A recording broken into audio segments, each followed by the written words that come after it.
I'm going to call the meeting to order.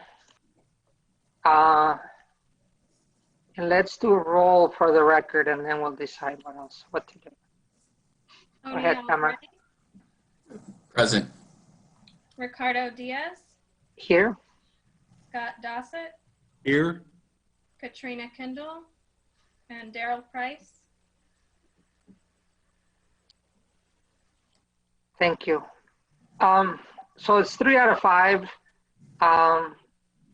So officially we can have a meeting in which we have lots on the agenda. But like I said, Katrina did check in, and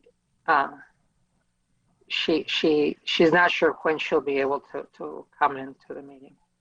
But Daryl is, on the personal side, knowing that he was sick, and then we exchanged mails 2 weeks ago, and then have not heard from since. Unfortunately, I think it's just the concern. If I disappeared for 2 weeks, it would be hopefully a concern to somebody.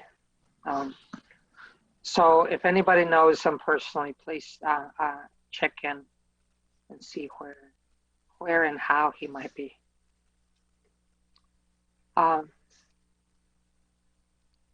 So that being just put forward, I wonder we should go through and make sure that we have the agenda and that we're all okay with continuing with the agenda. Anyone have any suggestions, changes?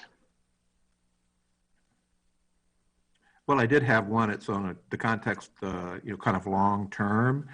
I'm hoping that at some point in time, once Lamont gets up and running, that we're going to have an agenda item called staff report. But that's just kind of a comment. So. Yeah. When Carol's gonna bring us some info sometime when we get to the dates too, so maybe she can pace us as far as Lamont. But you're right, staff report is an important part. Today, in a way, we're doing several pieces of staff report, so we'll do that. Thank you. I'll put it down for next time to make sure we do. Next, any other changes, Tony? You okay with what's on? Yeah, I think it's fine. I mean, I think what you've got listed is covered in what I wanted to bring up, just regarding the status of the appeals and stuff, which I emailed you about. Yeah, we'll come back to those. In fact, let me just put it the agenda for everybody who doesn't. It's such a pain sometimes to be switching between screens. Yeah, so we'll do that. On the next item then will be the regular meeting minutes from a month ago. Well, it's a month ago, a little over a month ago. Any changes and/or proposals to approve? I'll move to approve the minutes from the September 23rd meeting. I'd second. Excellent. So let's vote on that. Tamara? Tony Allegretti. Yes. Ricardo Diaz. Yes. Scott Dossett. Yes. Okay. Which brings us then to the contribution from the public. And I am charged with reading an email from the city, in this case from the mayor, and then we'll discuss if it's okay. So, give me a second. Or we have public input.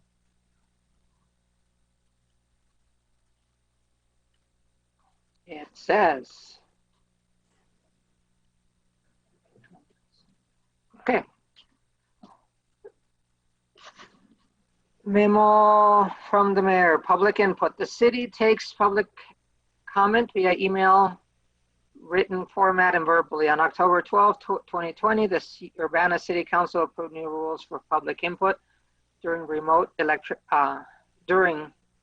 public input during remote electric meetings. These rules are listed on each agenda for city-sponsored public meetings. Members of the public may join meetings as either a Zoom webinar or a telephone participant to make verbal input during the public input portion of the agenda. This is a time for us to listen to the public. Discussion, debate, or commentary will not take place during this period. Comments are limited to 4 minutes per person, and the public input will total no more than 1 hour unless shortened or extended by the majority vote of the members present. The meeting chair has the option of giving priority to speakers who wish to comment on specific agenda items upon which a vote will be taken. We ask that you address your comments to the public body as a whole and maintain respect for the process and respect for the members of the council, city staff, and general public. The meeting chair or member of the public body has the authority to call a speaker out of order, in quotes, for using abusive, harassing, threatening, or defamatory remarks. If the speaker refuses to cease the remarks, the meeting chair may mute the speaker's microphone and will ask the speaker to send the remainder of their remarks via email for inclusion in the meeting record. Thank you for helping us conduct respectful and productive meetings. That ends the quote. Any comments?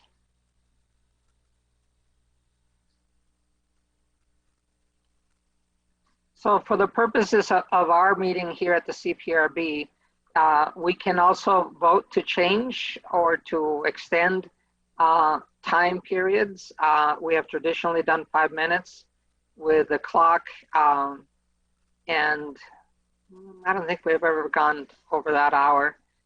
It is good to have, for me anyway, to have a concise meeting that we don't circle around too much.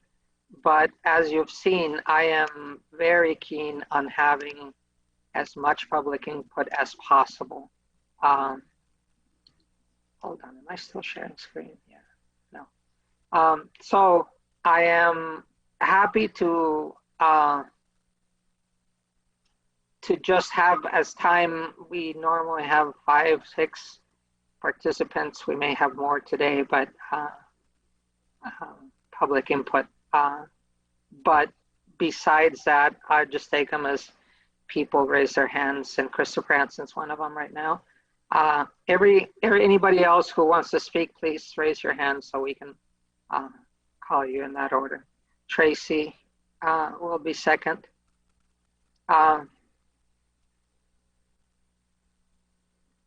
So far, that's it. So we'll have you speak, Christopher. I guess, Jason, you're the one that controls the clock or puts up a clock as normal.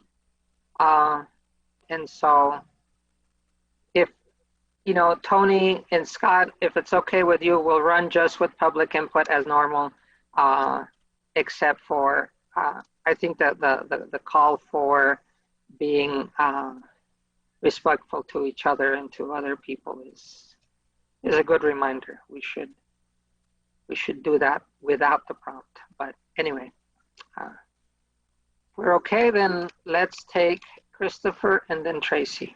Go ahead, Christopher Hansen. Hi, Ricardo. Can you hear me okay? Yes. All right, great. Hi, my name is Christopher Hansen. I have a lot to say, and I'm not sure if I can fit it into the 4-minute, new 4-minute time period. As Ricardo mentioned, you do have the ability to suspend those public input rules and extend the time if you wanted to. I'm not sure. I guess you decided not to do that. So we'll just see. It's okay. Just go ahead and we'll cover as much as needed. Okay. Well, the first thing I wanted to mention is the new public input rules themselves. These, and it's not clear to me, I suppose maybe Ricardo read the rules just to inform people, but there's no requirement in a new ordinance that you have to read that at every meeting or anything like that. So furthermore, the rules themselves are very plainly illegal. Many of these rules are violations of the Open Meetings Act.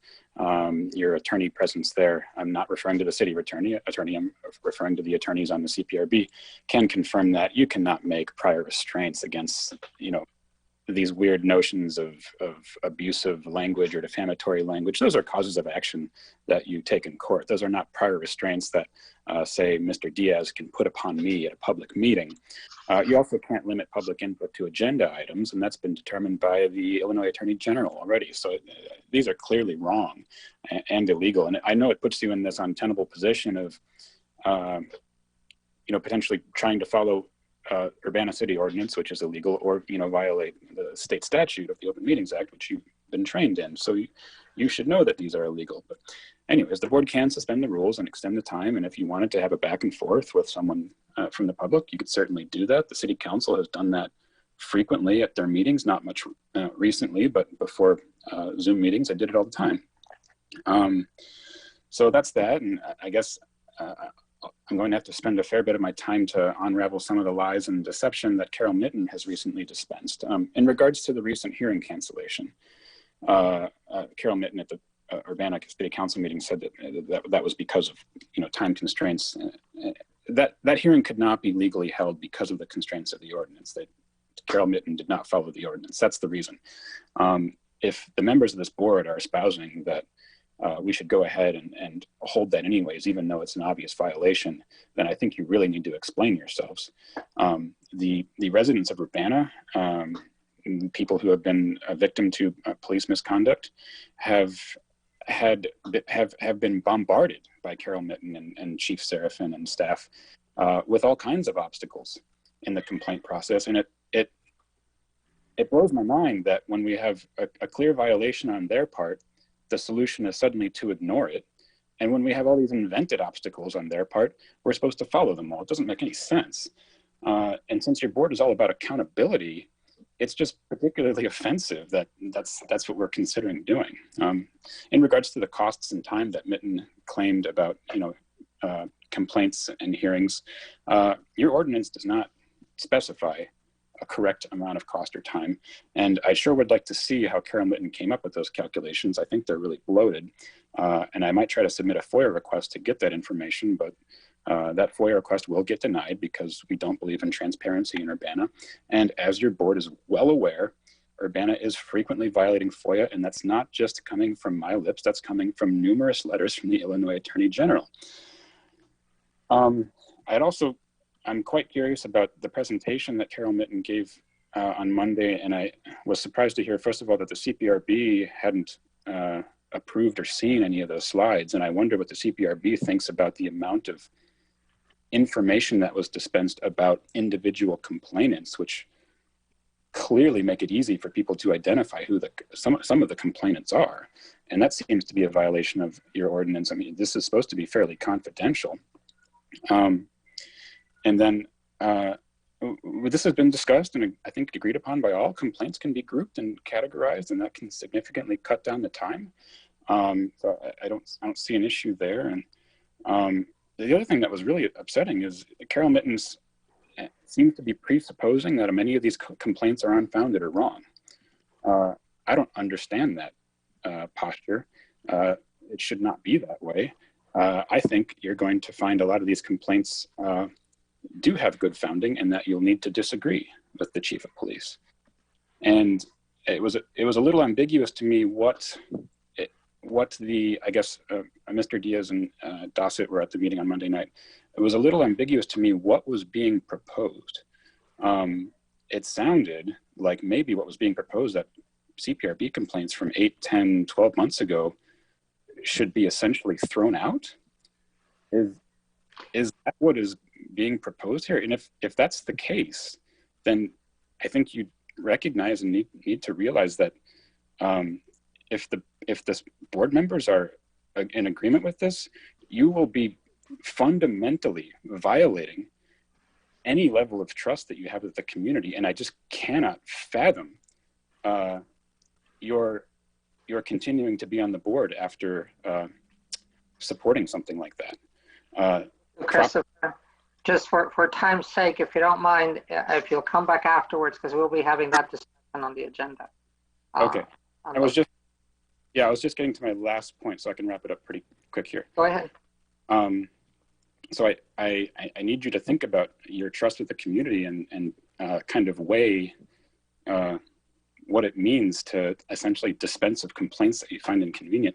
And on to my last point now, and I wanted to talk about types of complaints. And there's this idea put forth that maybe there are these administrative complaints that aren't worth anyone's time. And it's possible that those types of complaints can exist, but I want you to consider, let's consider what might be like the most serious complaint you could possibly receive. Let's suppose, something about an officer committing murder or rape or beating someone up or hurling racial slurs against someone, things that you would clearly expect the CPRB would, want to have something to say about. Well, what about a type of complaint that is a complaint which says the city and the CPRB are refusing to follow the complaint process? That is actually a more important classification of complaint, because without adherence to the complaint process, none of those other serious complaints will be heard. So to me, that is a type of complaint that absolutely must come to the attention of the board. They're calling it administrative. And what you're going to find if you actually hear these complaints, and you should, is that Carol Mitten and Chief Serafin are frequently violating the CPRB ordinance. And it's entirely within their interest to have these complaints dispensed of so that the CPRB does not see them. So it's a self-protection mechanism, and you should tell them this is completely inappropriate. You need to hear those appeals. Okay. And I think I'll leave it at there. And like always, you're welcome to ask me questions or have a chat if you want. So Thank you. Thank you, Christopher. Tracy, I use first names, and I hope that's not disrespectful to anybody. It's just the style I do, but if you want me to change, just let me know. Ms. Strong or Tracy, however you like. Next. Hi, Ricardo. Can you hear me? Yes. Yeah, Tracy is just fine. First name's okay for me. Hi, I'm Tracy Chong from Urbana. My first point is I'm following up on the taser case that was reviewed on January 22nd. I brought it up last meeting because CPRB board members were supposed to follow up with Deputy Chief Richard Sills about the additional squad cam or body-worn camera footage that he promised that he would look into. Have any of you followed up with it? And if not, why? My next comments would be about the CPRB discussion led by Carol Mitten last night. So listening to the discussion, Carol Mitten tried to paint this picture of one resident submitting complaints, which she seemed frivolous to try to break the system. Then she tried to elicit sympathy and shock by throwing out numbers like $42,000, $120,000. I don't know, it just seemed rather manipulative to me, and especially since there was no discussion at all about logical things like grouping appeal hearings, etc. I think that you guys do have a responsibility, especially after she put out those numbers, to dig in and see how she's coming up with those numbers. Throughout the whole discussion, there was one point that really did not make sense to me. It was mentioned several times during the discussion that there should be some kind of triage or an alternative means to handle the type of complaints that Carol Mitten called frivolous. This included misconduct like officer speeding, not using proper vehicle signals, not obeying traffic rules. So first up, these complaints are not frivolous. Officers should be held to the same standards as the public. And I did appreciate Ricardo saying that all complaints should be investigated. So according to Carol Mitten, these complaints are placing such a burden on city staff and CPRB. And then Council Member Bill Colebrook said that complaints about misconduct such as those mentioned, like the officer speeding, not using vehicle signals, should be dealt with by UPD with a progressive discipline process. But I guess what I'm not sure is why did no one clarify this point that this is how the system is set up. The system is set up so that when a resident submits a complaint, it is UPD who is supposed to investigate it. It's not CPRB who's supposed to investigate the complaint. UPD is supposed to investigate the complaint and take appropriate action. However, what no one seems to realize is that the reason why these complaints snowball and become resource intensive is because this is not happening. UPD is, for some reason, hesitant to investigate their own officers, and they cannot find wrongdoing with their police officers. So this results in the police chief issuing a finding letter that says there is no misconduct. And when this happens, this leads to appeals and so on. So either that, or you have Chief Seraphin or Carol Mitton mishandling the complaint, and then it results in more complaints and appeals. So if in the first place, UPD or city staff handled the complaints properly and actually took meaningful action, which residents do expect, then there is no reason to have the cost that Carol Mitton came up with. So please don't blame the cost on the resident or the system. And I hope what I said just makes sense. And if it's not, I'll be happy to clarify. I would also like to say that many of the complaints, if investigated, will bring to light the mishandling of complaints by Carol Mitton and Brian Seraphin. So it seems like great incentive for them to try to quickly get council to pass an ordinance to legally block these administrative complaints. And I hope that CPRME members realize that the complaints of mishandling of complaints, so-called frivolous complaints last night, are one of the most important types of complaints. If residents cannot trust the complaint process, why even bother having a complaint process? Okay, I'm wrapping up. So I look forward to tonight's discussion on the CPRB updates about the proposal by the residents. Okay, thank you very much.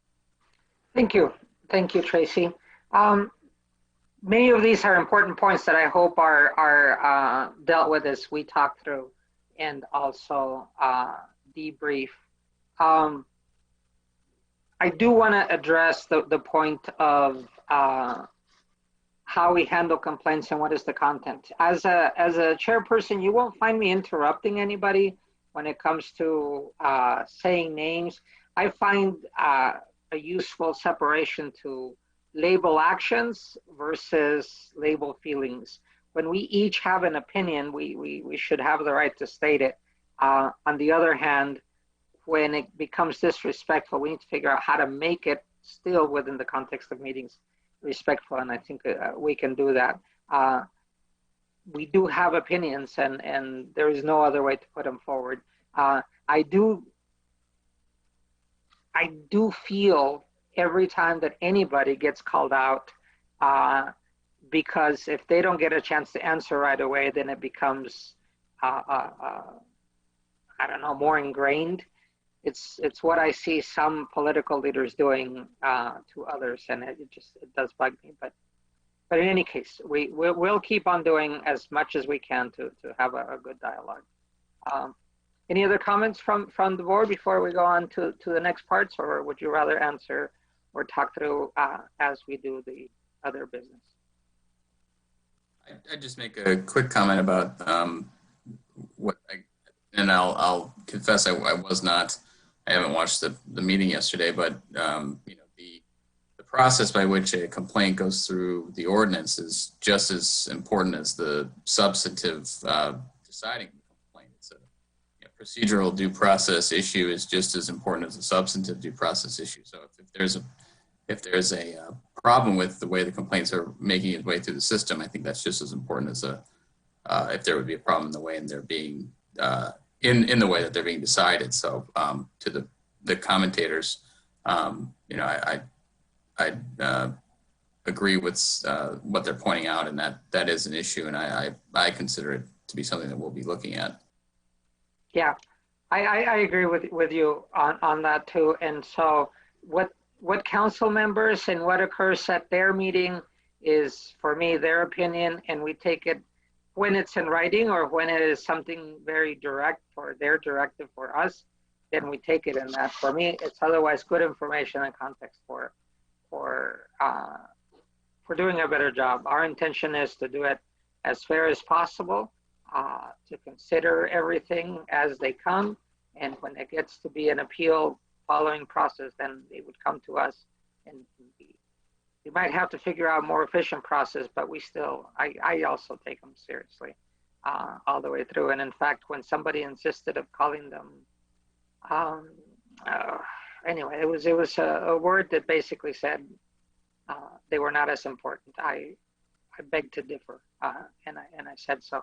But I was one of 10 voices. It doesn't really matter. We do need, and I think Tracy's request, what does the triage mean, and how does that affect, as Christopher asked, all the cases from the last year? I think that we should get into a little bit more. So, but we should deal with, if I don't mind if we were to go straight to Monday. No, I guess that's new business.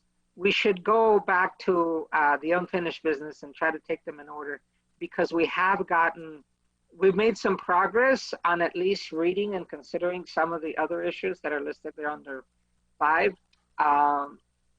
So let's see if we can come up together.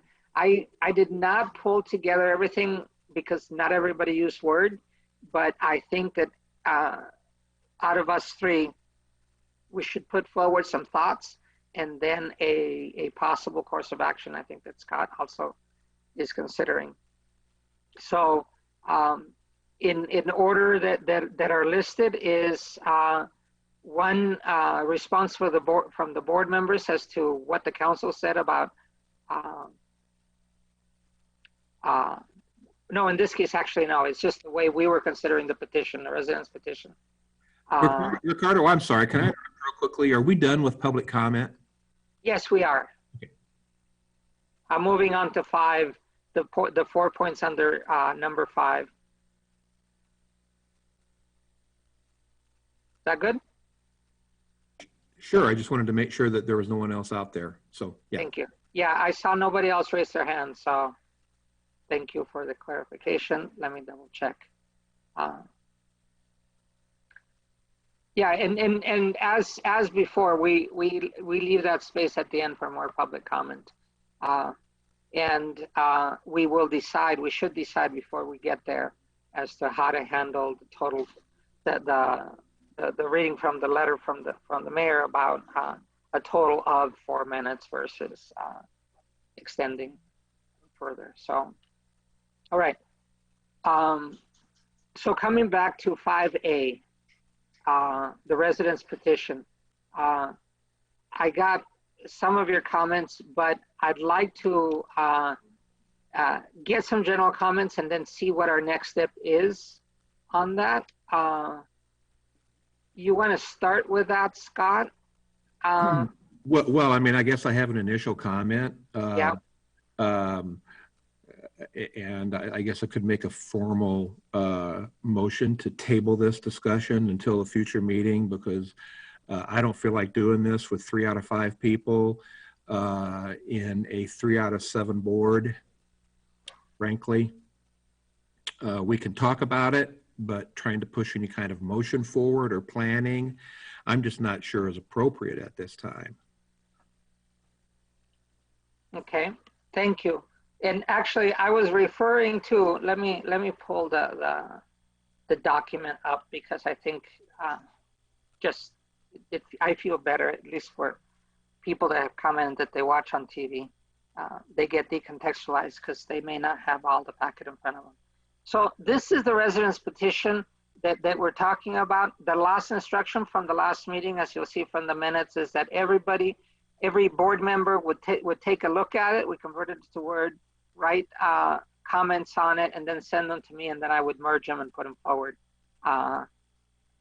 as a combined thought process without dialogue. The dialogue is to happen here as an open meeting. But I couldn't pull them together because they came on emails, and sometimes they were pieces of emails. So I figured we would each talk about it. But Scott rightfully says we need to have a bigger group to be able to discuss each one of these points. They dwell in many categories, but that's my feeling, that we need to be able to look at all these and then split them up into pieces. Tony, any thoughts before we take some action?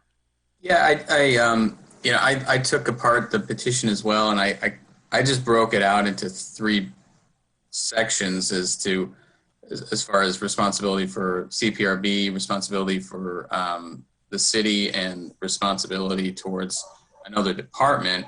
And I mean, breaking up that way, I think is useful. But then, I think a lot of the complaints fall onto the CPRB and need, as you said, further layering or breakout, because there was a lot in there. I guess my question would be, and the discussion here in these meetings is important, but is it possible, or can we do some sort of a shared document online and have the members contribute? I don't know if that's, I'd have to look and see if that's a Open Meetings Act concern, if we're all contributing to an open document.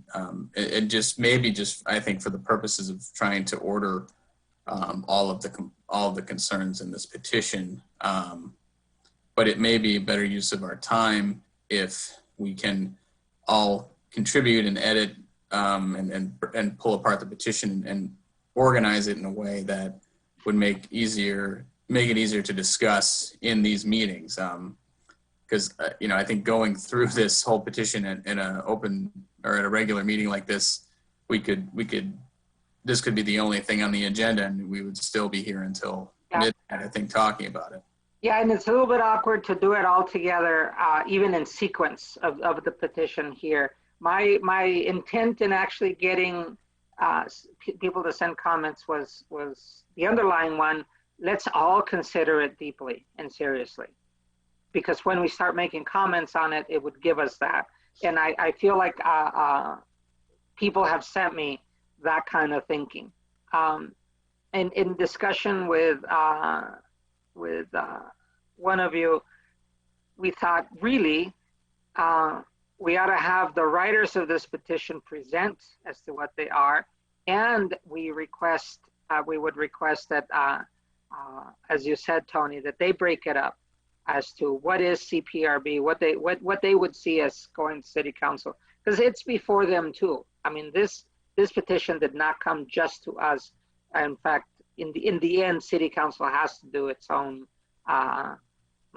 delegation assigning to us of what our role is. So the discussion then led to, why don't we have an open meeting, a work session, in which we would have a back and forth both with the writers and anybody else in the community that has a say on these. So we would collect that thinking into one piece,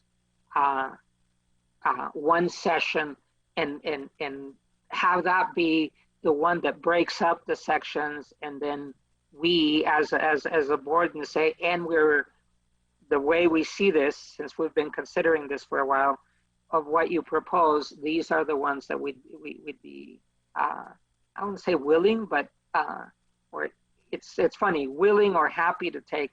These are the feasible ones that we can take given our time, because you're right, it's just time consuming. So at this time, Scott, coming back to you, I'd be willing to take then a motion of the next step to proceed, so we can decide that and give it plenty of time, give everybody plenty of time to prepare or to do it, to join us into a work session. Sure. So I guess I'll make a motion that this item on the agenda, and I can't read the copy right now, be deferred to the next meeting for CPRB. Is it a next meeting, or is it a separate working group meeting? I actually don't know the rules of, can our regular meeting be a work meeting, be a work session? I think it should. Well, I'm not certain. We may have to ask for guidance on that, and certainly the idea that we've talked about having some kind of an open house or community meeting about this is something that's going to take even more work and organization. That's not an idea that, I've shared with anybody on staff. I don't quite know how to proceed. I just agree with Tony that even trying to tackle one page of this thing is going to take us until midnight. And again, my essential unease is that we're just awful short of voices here. So I'll just make a motion to defer this agenda item until the next meeting. And then if we can make progress on a special meeting for this and or a public, kind of an open house kind of event, then, certainly at the next public meeting, maybe we'll be able to say, well, we finished that already. We don't need to do it. But at least for me, it means that there's a marker in the next agenda so that, we don't lose this. And I don't think we're going to, but, Go ahead, Tony. And I guess I'm just thinking, to best use our time, can we contribute to a shared document, the board members, and try and break apart and organize the petition? I think not that it needs. I mean, I think the issues that are being addressed are all well and good. I think it might be better if we can kind of organize it ourselves so we know what we're talking about and make suggestions. Again, I know that there's probably Open Meeting Act concerns about doing that. So I agree with you. And whatever the rules say, we will follow the rules, be within the law, but we need to accomplish the purpose of consideration Right. in an orderly way. So I just think, we're all kind of asynchronous at this point, or syncing everybody up is difficult. This meeting itself, we only have 3 of 5 people attending for various, good reason. And, if I want to jump on and look at this document and help, get towards a resolution of this, and I'm able to do that at 10 at night, Ricardo, you can do it at 8 in the morning, that would be, I think, a shared document between the board members, I think would go a long way in trying to get this thing. Then would it be according to the law if we're not all synchronously looking at it?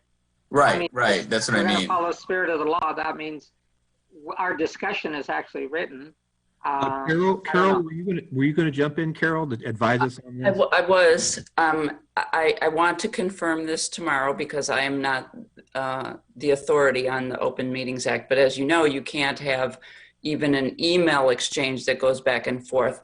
So I don't know how you would, under the Open Meetings Act, have this shared document, because if you can't have that email dialogue going back and forth, that seems like it's in the same vein. So I will confirm whether you could do that for you tomorrow, but I wouldn't want you to plan on being able to do that because I don't think you can. Yeah, so let's ask the question, because that would be a good preceding step to having either a community meeting or have the next meeting have dedicated time to do this consideration that we do. If we set our minds and prepared ourselves well with members of the public, we can hammer out a lot from the separation into categories and to decide which ones are in our plate to either rank or do. So I would, well, we will talk about meeting times in a little bit, but I either see this as at our next regular meeting, if it's allowed, or to call a community meeting, which can coincide with the timing of our regular meeting, to invite more people, and that way our meeting becomes a work session community meeting in which people are free to put forward their own comments. And if we hammer it out within the meeting, then we're within the letter of OMA too. So anyway, we'll get that answer, and we'll get the planning, and it makes it to the agenda as our regular meeting. As you'll see from the timing of the extra sessions, it's going to be a pain to squeeze in one more session that does not coincide with these dates. So to summarize, Scott, you are proposing that we defer this item to the next meeting, and there are some items to be specified, including shared meeting. Is that correct? Yeah, I think I put it in terms of a motion to Yes. defer the item to the next, the agenda for the next meeting. Okay. Tony, you want to second that? Yeah, I'll second that. All right, let's have a vote. Tony Allegretti, Yes. Ricardo Diaz, Yes. Scott Dossett, Yes. All right, so that means then we'll bring it forward in a more structured way. I'm happy that we're reading it more and that we get ideas and we can accept and reject ideas. I've had a couple of emails from people in which, not board members, in which they have done the same, and I can't wait to also bring them in together. So if it's okay with you, we've called that finished with 5A. Want to move to 5B now. So this item is 2 meetings ago, is it 2? Last one. Last meeting, we considered back and forth, actually over the last 2 meetings, about what constitutes a first-hand account. It was moved and proposed that we send to council a proposal for them to include video coverage as a first-hand account, I guess added, clarified as to that being put forward. And then Katrina presented before them. They had several questions, and then they basically bounced it back to us with several important questions, some of which came up this Monday. But I think that it's time.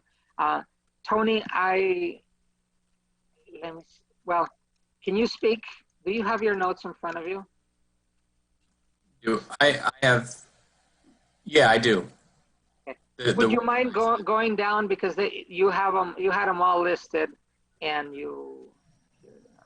so if you don't mind going down through them, just because that's a more direct response to what we heard from council as questions that I think we discussed. So go ahead.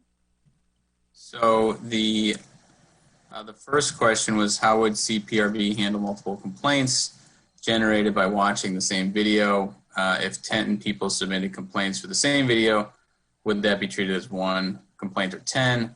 Further, how would the board handle an appeal of those complaints? Would it be, would there be 10 potential appeals, or would there be 10 people be able to testify at a single consolidated hearing? That was question 1. Yeah. And so what would we do? This is all in discussion. We are not putting proposals yet, but I think that we have cycled through this, and either they didn't watch our meeting, or they're regular people, so they'll branch out to whatever comes to their mind, including things in which they also need to be thought about. So go ahead, Tony. I'm looking at the blue text. Yeah, no, I mean, I just, we have discussed a lot of their concerns before they were their concerns. I don't think there's any difference between someone watching the video and someone physically being present. And, you can add 10, 20, 30 people being present, and you get the same, the concern they're having about the video is not a concern for physically present witnesses. I don't think there's anything problematic with consolidating them if they're one incident here. And, if there were multiple incidents within some same event, if there were 2 police officers alleged to have separately assaulted or harmed 2 separate individuals, then we could then we'd have 2 complaints. I mean, I don't see this as being a concern with adding on a video recorded incident. I think it's the same. You would have the same problem if there were 100 people there in person as opposed to 100 video cameras recording the same thing. Because we would treat them as an incident, And Right, it'd be one take incident. all of them as witnesses of that incident. Right. I don't see, it doesn't seem like a concern. And if it was a concern, it hasn't, surfaced as a problem in the history of the CPRB being a board and with the city. So, I don't know if this is an actual problem, or there, it's coming up with the question is not, there's no dumb questions, but I don't see this being a concern. And for me, it is not a reason to exclude video testimony. Right. Yeah. Basis for a complaint. I think that the hypotheticals of the many things, it's okay to consider them, but in the end, does it affect the fact that we would want to consider video as a first person account? So I right, and it's again, some of the questions later are conflating the evidence versus the having standing to file a complaint. But as far as that first question, I don't think it would prohibit a video witness filing a complaint. Yeah, so that was my standard too. What bearing does it have in not accepting a video other than tradition or the times? Scotty, anything on this before we move on to the next set of questions? Yeah, a couple of points. The ordinance makes no mention and gives us no ability that I can see to co-join complaints. There is no structure there. The nature of a complaint might be one that's of a highly personal nature to the complainant, which may mean that a series of complaints from the very same video strike particular sensitivities in an individual that watches it based on, their own social demographic. So I do not believe we have a tacit or active agreement to lump complaints together. And I do not agree with the thought that we should. Other than that, I thought when I made the motion that I had been convinced from Tony and other members of people in the community that the video evidence should be something that could be forthcoming. And I think if we get to the point where we have a mountainous deluge of complaints, then the ordinance may have to be changed to respond, but I wouldn't want to move forward under what I think, again, is the incorrect assumption that we are going to be able to put complaints into some kind of a class and deal with them like that. So that's about all I have to say. Yeah, I'm writing them down as points to answer, because we requested for them to either accept what we wanted, well, the wording that we wanted to add, or for them to come up with a way to do it. So I still think these are points to be sent to them to consider when they get to that definition, clarification. Scott, I guess we should keep in mind is that, we're reviewing the conduct of the police and not, it's not necessarily the individual that is the focus. They're the complainant, but the focus of our review is the police and their conduct. I don't know. I'm trying to think of a scenario where not, I think lumping or combining complaints together regarding the actions of one particular officer or a group of them just seems to make sense. I guess I'm trying to picture the incident you would have in question that would cause you some pause about consolidating them. Well, I mean, I guess my initial response is that I think each complainant should be given an independent review of their complaint by the CPRB. Now, certainly, if some of those complaints perhaps exist in a class that lumps them together,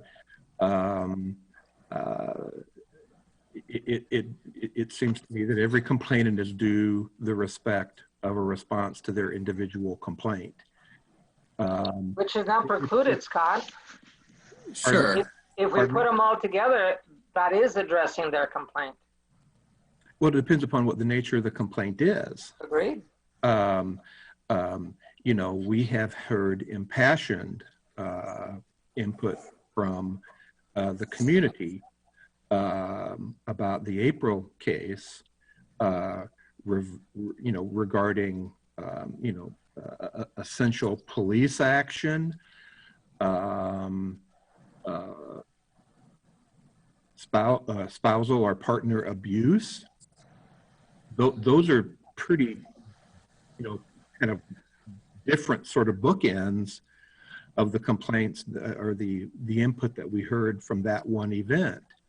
And I'm just trying to make sure that there's room for everyone's concerns to be answered, even if the complaints are based on highly different sort of perspectives.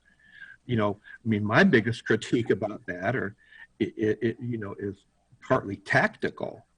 So you've got everything from sort of a, I don't want to call it a quantitative, but a pretty process-oriented sort of perspective to what the emotional and psychological impact of an event on an individual might be. And those may be all targeted, which is a word I don't like to use in this context, at a particular officer or group of officers, but the complaint process is supposed to answer that individual's concern about the action of the police. And so, I mean, this is no kind of a necessarily deal breaker for me, but I want to be careful as we proceed here. I think we have to make the assumption that these complaints are going to be sometimes impossible to throw into one big bin and to process singularly. We haven't had this happen, so we're kind of supposing what's going to happen on down the road. But, I'm not willing to move forward with the presumption that we are going to be able to somehow create a class of complaints, which again, the ordinance does not give us any insight in whatsoever as we move forward. I hear you, Scott, and I have heard you put the same frame to we, the board, the CPRB, taking on the complainant's role. Because it's not in there, it's not written. I think that the April event, though, gives us enough of a very real situation that, one, there were multiple complaints. Had it not been for the lawsuit, we would not be precluded, and we would be dealing with this question right then and there with a case. It seems to me that having the ability to already process such a situation is better than trying to do it after the fact. Yes, you can't write for every hypothesis, but if you write a text that's large enough, it gives us the permission or the latitude to examine that possibility. So we don't have to fix it today, but I think it is part of the answer that we are to give them as to when this gets rewritten, this is an important section to clarify, and if not, to duke it out as to why they don't want to include it, because I think it's you're right. It may not be within our prerogative right now, but it is very much the reason why we sent it to them. So, any of the other questions, Tony, that you might want to answer more directly? Because they sent several, but darn it, their list was longer, and I almost wanted to send it back and say, well, no, this is what you guys are supposed to be figuring out, rather than us. We sent you a proposal for it, and we can spell it out if they had asked the questions in such a way that we could spell it out. So Yeah, I mean, I think the one concern that I thought merited some discussion and that may not be the council's or issue would be about the length or the quality of the video. I think they were talking about, let me try to find it here.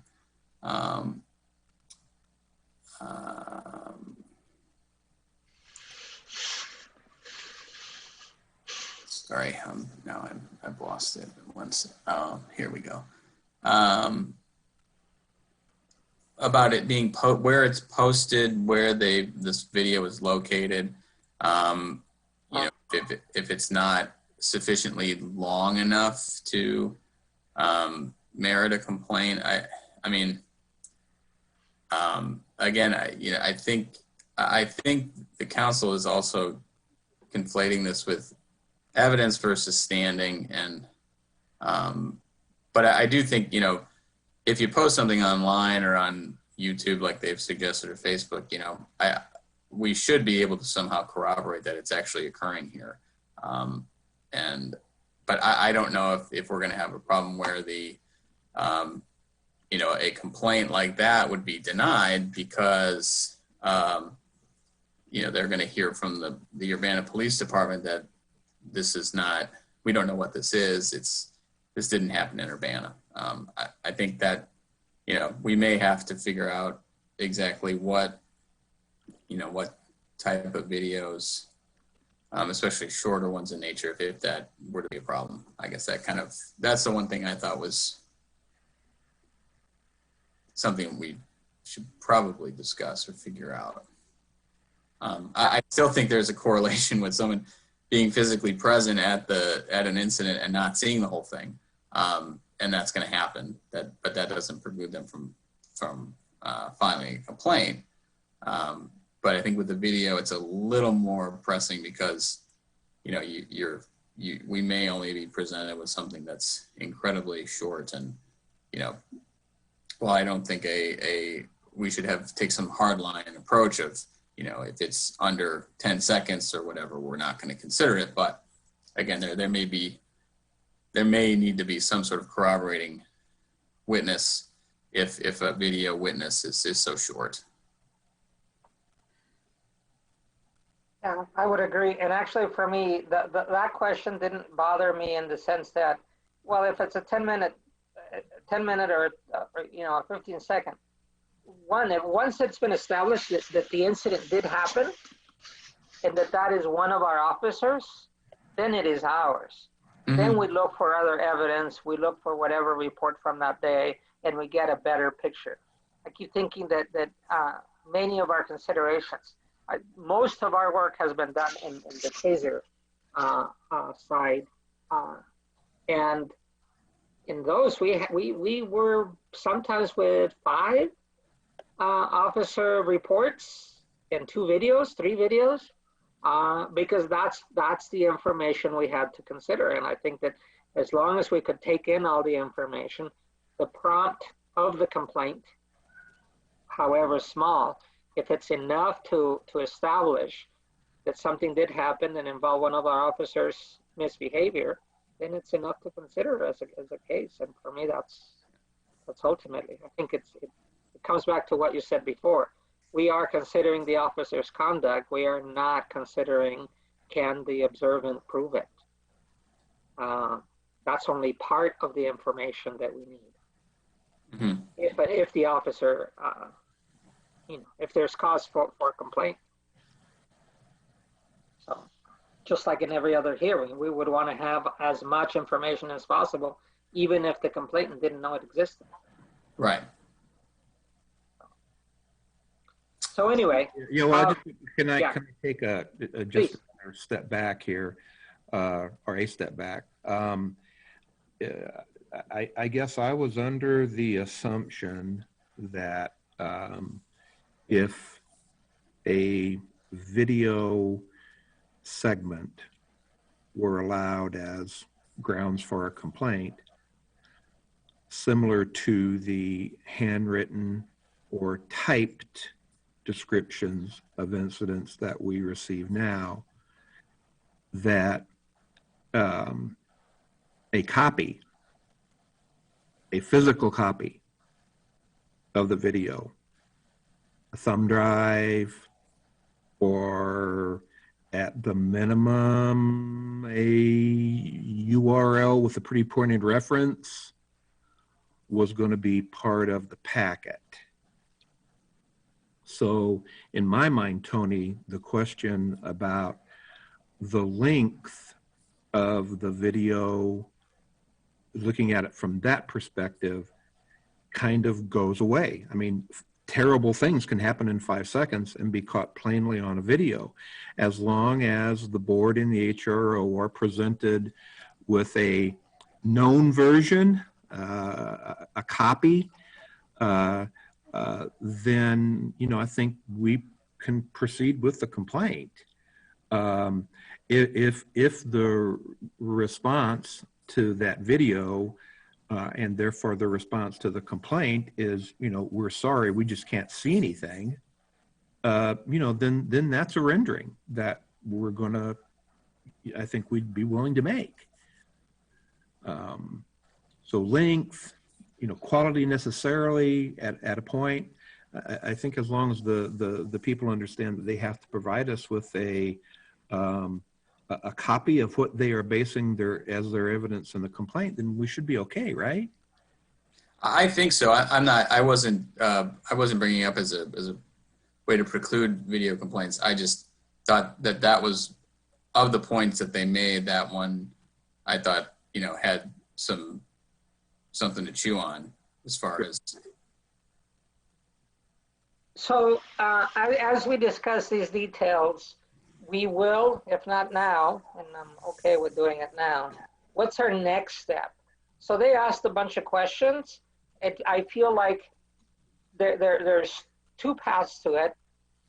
Drilling on this and going back and saying, well, ask us those questions because we've been considering them, and invite us to your meeting so that we can answer as we've considered these things. Do the legal research yourselves. I mean, we don't have to do all that for them too, but we were able to start on it. But the other is the bigger question that came up on Monday too, is their split on Monday was to give us a particular direction on how to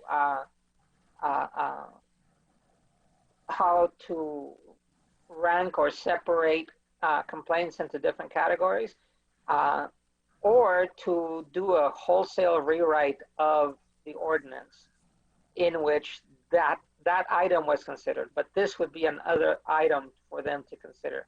If it's a major rewrite, the questions need to be put forward, and if they want to table it for the major rewrite, that's their prerogative. But from our perspective, what do we do at this point?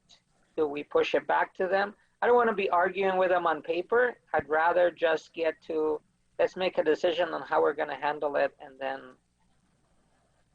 you know, charge forward with the other things that we have to do. What do you think? I mean, I had argued before when we first started talking about this that I think we're within the ordinance by accepting them now, and we don't need a rewrite. I mean, I think the rewrite would only be if they wanted to preclude us from hearing these complaints.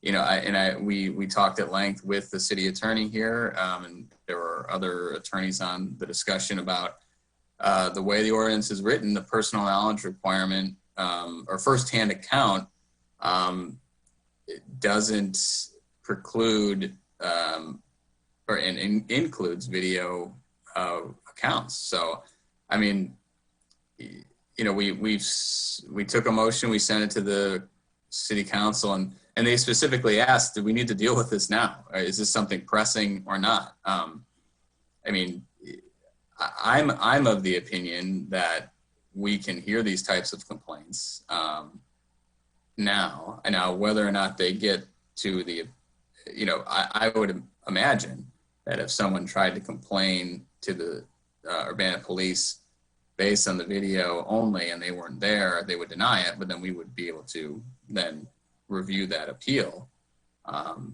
You know, and I think we're within the ordinance in hearing it. If the city council thinks otherwise, I think they should change it. Correct us, why not? Yeah. Yeah, I mean, you know, tell us we're doing something wrong, but, you know, we tried to address it with the council here, and they kind of, you know, just asked us a whole bunch of questions about whether, including, do we need to deal with this right now, or can we, do we need to change it? The one thing I think, the one other question that I think they did, that was an interesting question, was how are other jurisdictions doing this or handling it? You know, as a side note, I'd be happy to look into that. I think there's enough other review boards where we could see, and, you know, maybe that someone else has a good answer to this already, or if there's a number of cities that are handling it and there's not really a problem, you know, maybe that kind of clears it up. But again, I think we're within our ordinance to hear these complaints. So can we do a quick reading of that section? I'm looking at the 1928. It's BC. They may be filed to police departments or with the human relations officers. B, complaints shall be made in writing using a citizen's complaint form. D. Complaint shall be furnished with information regarding the process. The complaint shall be a sworn statement attesting to the truthfulness and of the allegations made. Complaint form shall contain a written statement that anyone making willful and explanatory statement that state of finding. Complaint shall be based upon a first-hand account, either by the person involved in the incident or a witness to the incident, except that a minor shall not be present. Complaints may opt to dictate complaints to HRO. So the one that applies, I think, is D, right? As we discussed earlier, complaint shall be based upon a first-hand account, either by the person involved in the incident or by the person involved in the incident or by a witness to the incident. Scott, I can feel you disagreeing. Well, no, not necessarily. I mean, you know, I've conceded after education that we should go ahead and be able to look at video stuff, but the devil is in the details and, you know, being able to provide people information to make a successful complaint, first of all. So it isn't clear in any of our forms. So, you know, the city council gets involved in this if there needs to be an ordinance change.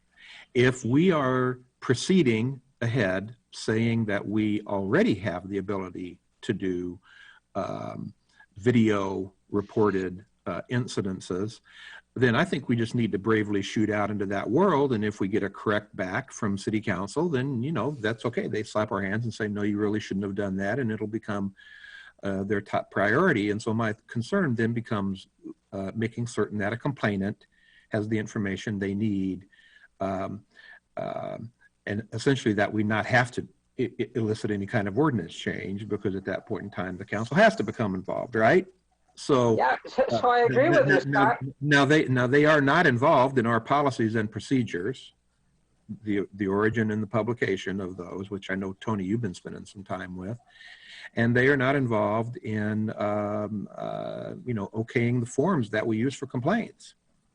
And so, you know, I think we probably should take this up with staff, look at the current complaint forms that we have, Hopefully they have the kind of flexibility, or can be changed slightly to have the kind of flexibility to identify a URL enclosed in the packet is a thumb drive or whatever we imagine in terms of the delivery of the video to the complaint. And then they would be then processed, normally. Remembering that, of course, a large goal here is to come into conformity. Conformity.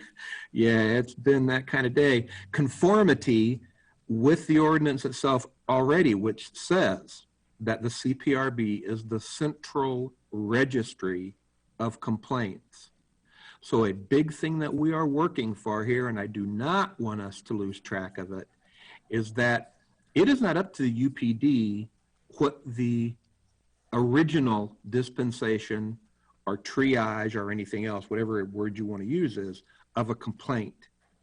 That process resides in the HRO and the CPRB as per the ordinance. So I got a little far afield there, but someone said something about UPD getting a complaint.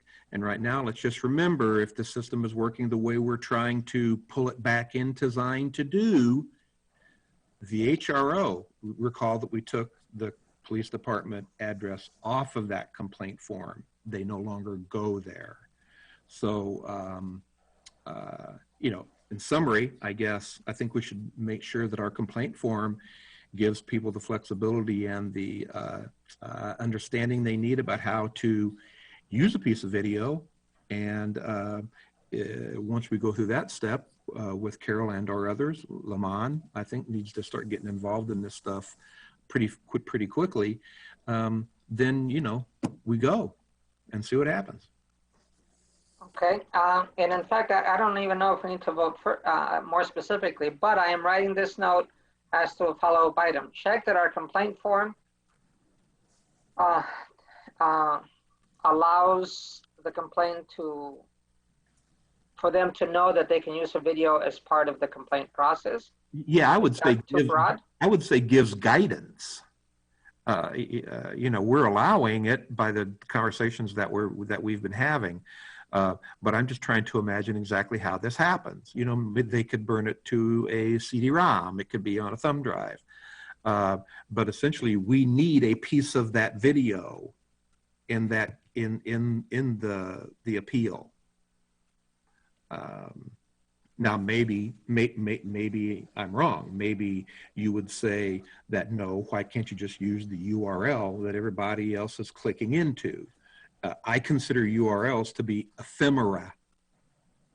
Yeah, and it's true. I mean, for any process of this type, you need an actual full whatever copy of what it is. So I think that the logistics of it are to be worked out depending on where the video resides. I would like just the guidance to say that they are allowed to use the video or actually submit a video. Right. That they are allowed to submit a video as part of their complaint. And that way, we do not have to limit it for third person, this kind of, it wasn't my video. As long as they're allowed to submit a video, then that encompasses situations in which a video is involved. Because I could see, even for something that they watch themselves, that they ought to be able to submit their video as part of that, even though they were physical witnesses. So that situation also might allow a video, right? So yeah, okay. we may get a lot of that situation anyway, where it's they were present and they have a video. Yeah, I would imagine that's more likely than someone just watching a video that wasn't actually there. But yeah, right. And if we go to a point, and we there have been suggestions about this, and we've talked about it, amongst ourselves, that we're running a purely electronic complaint submission, then, you know, then you can integrate that kind of stuff pretty easily into that.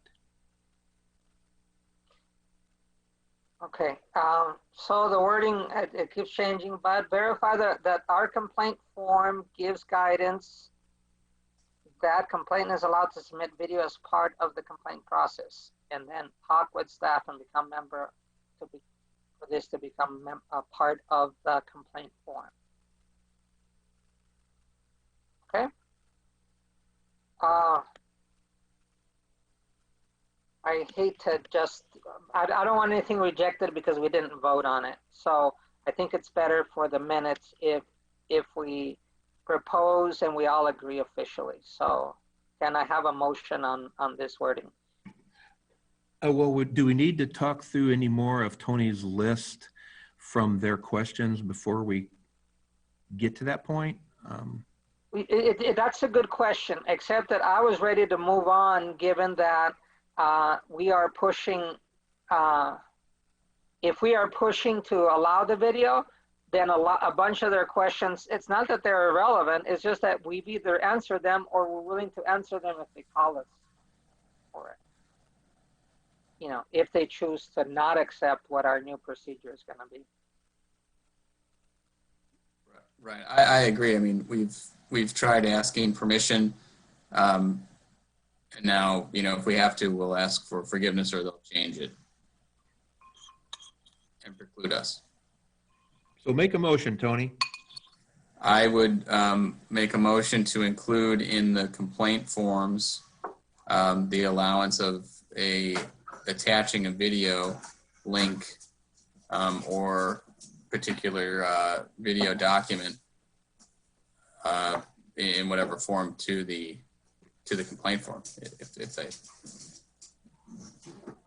Okay. Okay, I'll second it. All right, so let's vote. Tamara, once again. Got a lot of work. Sure. Tony Allegretti, Yes. Ricardo Diaz, Yes.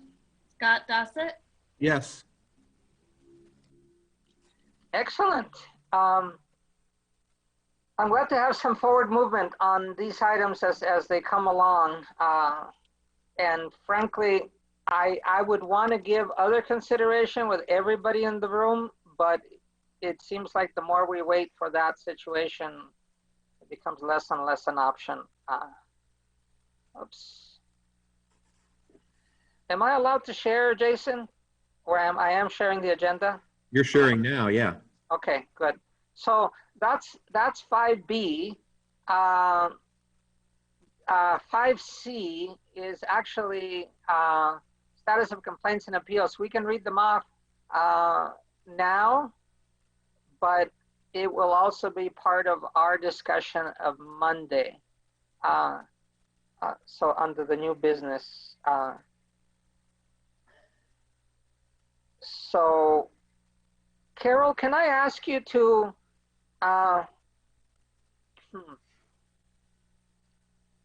give us a summary of those?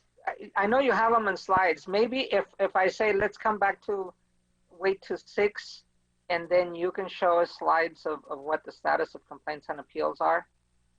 Did you want those consolidated logs that I used, or what, or what? I think it's just as well because it's the numbers. But I think since we're discussing in 6A some of the repercussions of what council said, why not just have firsthand? Does that put you in an awkward, or do you have them handy? I can give you, I mean, I want to be sure I understand what you're saying. I can The slides of the numbers. You want the numbers? I can tell you what the numbers are. Okay. The numbers are as of October 20th, which is when I did the other work, 92 complaints have been filed, 60 appeals. Okay. So that's the basic summary. We'll talk in a little bit. I had just logged on to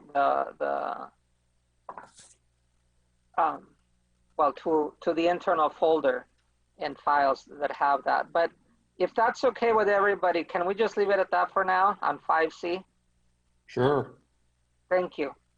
5, then we'll call it closed on 5C. We'll come back to that related item. 5D, status of the annual report for 2019. I think it's good to see you, Carol. I hadn't seen you in a while. We actually have the short version of a report. We had an opportunity for comment. The comment was it's too short, and the response is, if we want more time on 2019, we can do it. We can do it as part of the board, or we can just do a better job in 2020. So do we go ahead with the 2019 report? And has it ever been circulated? I don't think so. It's been circulated in draft to the board. Okay. So in order for us to approve to send it, we should circulate it to the public. Well, yeah, and that's, I think the decision point is, I know that Scott had, in particular, I think you probably all wish there was more meat to it. And, you know, there's just been, you know, limited opportunity with the material hasn't been collected in real time. And so to go back, it's just this bandwidth problem with staff.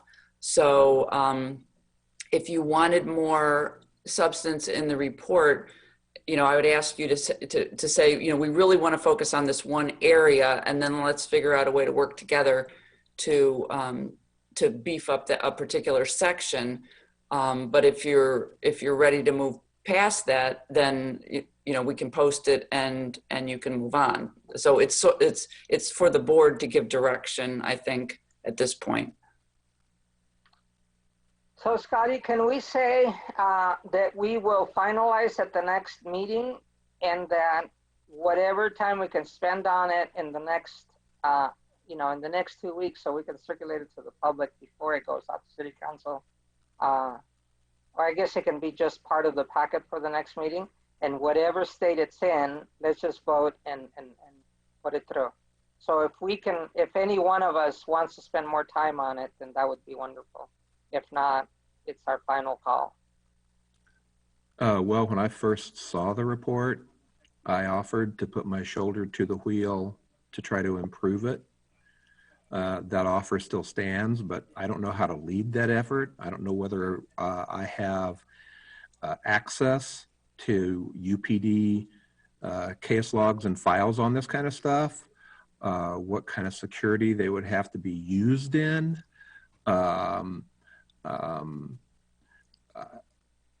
I'll try not to get too lengthy with this.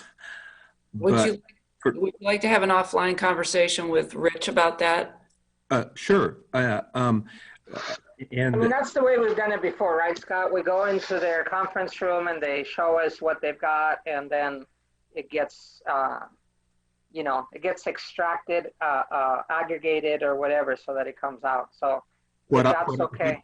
What I would like to see at a minimum is for us to develop a spreadsheet, a matrix, similar to those in prior annual reports, where each complaint, and in this report sequence, there's maybe an average of, well, Carol, you just used those numbers last night, 12 complaints, where they are breaking out by incident, officer, geography, and that other suite of things that I'm not remembering right now, but you've all seen me refer to that 2012 annual report. And that for each year, we generate those because they amount to the way that the board has right now to fulfill its obligation to the citizens of Urbana in the context of long-term review and reporting of police action. This gets back to what makes me crazy when we start talking only about appeals and forget the fact that the strongest thing that we actually do is to take those complaints and spend a little bit of time, one line on a spreadsheet, that would then allow a citizen to derive geography, racial profiles, randomized officer numbers. Does it have complaints through time been mostly not officer number 25? I consider that to be our key charge, not a charge, but a key charge. I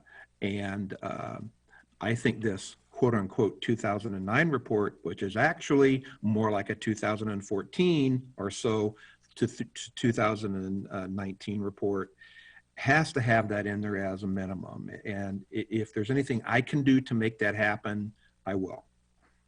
So let's start with that then, Scott. If you will work with Rich to access that information for 2019, be as detailed as you can, as you are able to, given the 2019 model, 2012 model, and then send back the draft so that we can approve at the next meeting. Okay?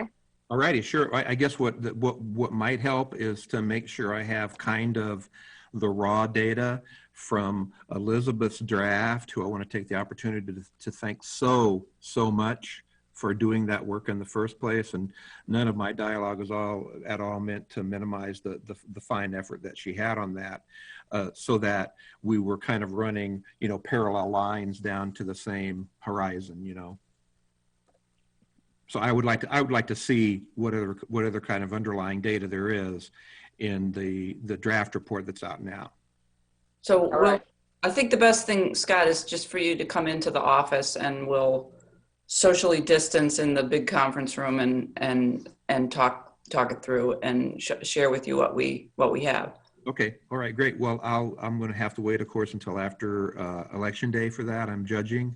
Okay. Pretty continually, 10 to 6 every day. But I'll be in contact. Thank you for the offer, Carol. Okay. Thanks. Scott, you can just quit that job, and you can come back to this. Well, you know what, Ricardo? They pay me. All right. And I get to help people vote. I mean, that's the big thing. Touche. All right. Sounds good. So that's then settled enough that we can move on from 2019. It's not only tabled, but it'll be concluded at this next meeting. Okay. Thank you, Scott, for volunteering, and feel free to pull us in when you have other questions or work, specific work. All right. So that finishes in the unfinished business. Oh, that even when it's tabled, we should pace ourselves. Is it okay if we do, well, the announcements are not too long. Can we say 15 minutes on this discussion on Monday? I mean, I realize that it could probably handle itself, but if you want to know more, watch the video. That section is at least an hour. I almost quit several times, but then I hung on to the end to see what they would actually conclude with. So before I take comments, I think we need to see a little bit, Carol, you did a very short version actually for Monday, but I think it would be good to see at least an executive summary of what you presented to them. You want to see the slides? Yeah. Is that okay? Just bear with me. I'm gonna poke around. I'll be right back. Okay. While she does that, I think it's fair to consider both what Chris and what Tracy mentioned, because they were obviously watching on Monday too. I think we should be careful on talking too much about hearings and names. We're looking at the numbers and where the council ended up at, rather than handling too much on the drilling down on the numbers. I think the general categories of what was being talked about, if we're careful, we can do without getting close to a ledge of privacy concerns. I hope so. So, yeah, I'm So going to look at, share my screen here. go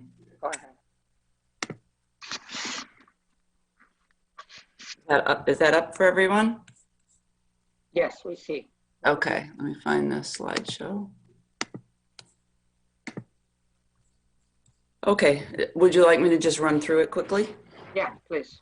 Okay, so this was intended to give the council an overview of what's happening on the complaint side and what's happening on the appeal side. So this slide shows that we've had a large increase in complaints this year. In fact, let me see if I had notes that I had written, and let me see if I have the version that has notes on it so that I can give you some of the details that I shared with the council.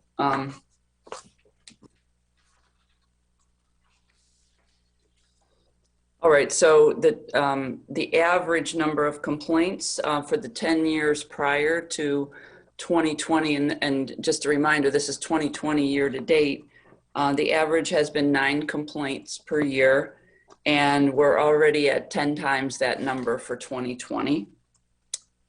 The increase in complaints is being driven by a single complainant, and it's all anonymized here.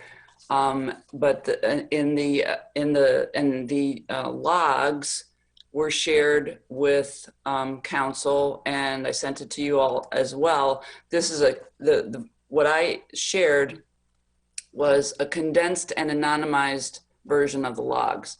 So it's complainant number 3 in the anonymized log who is driving the increase in complaints. 86% of the complaints have come from that one individual. And if you removed all the complaints from complainant number 3, we would be at 12 complaints year to date, which is within the range of the prior 10 years, because the range on those was 3 to 13. And again, that's recognizing that it's only year to date for 2020. Likewise, the increase in appeals is being driven by a single appellant. So complainant number 3 is anonymized also as appellant number 1, and all the complaints except for 2 of them are associated with this one individual. As those who have been on the CPRB in the past know, sometimes some years we don't have any appeals. We've had very few appeals. So this is a dramatic increase in the number.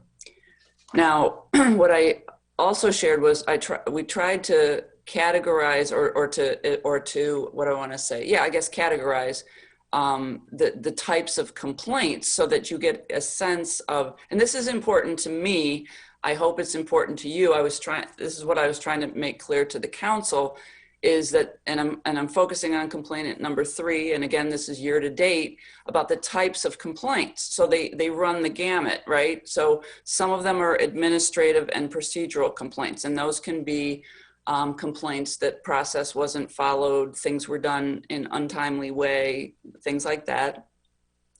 There's other complaints that are associated with driving and minor traffic infractions by individual officers, some of which are the officers are identified, some of which are the officers are not identified. Those are generally a turn signal wasn't used, the officer rolled a stop sign or was perceived to be speeding. So that's another category.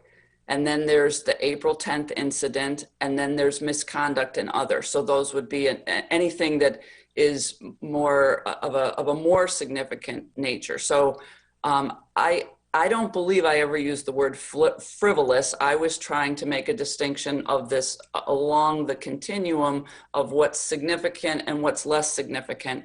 And we have 89% of the complaints are what I would call less significant.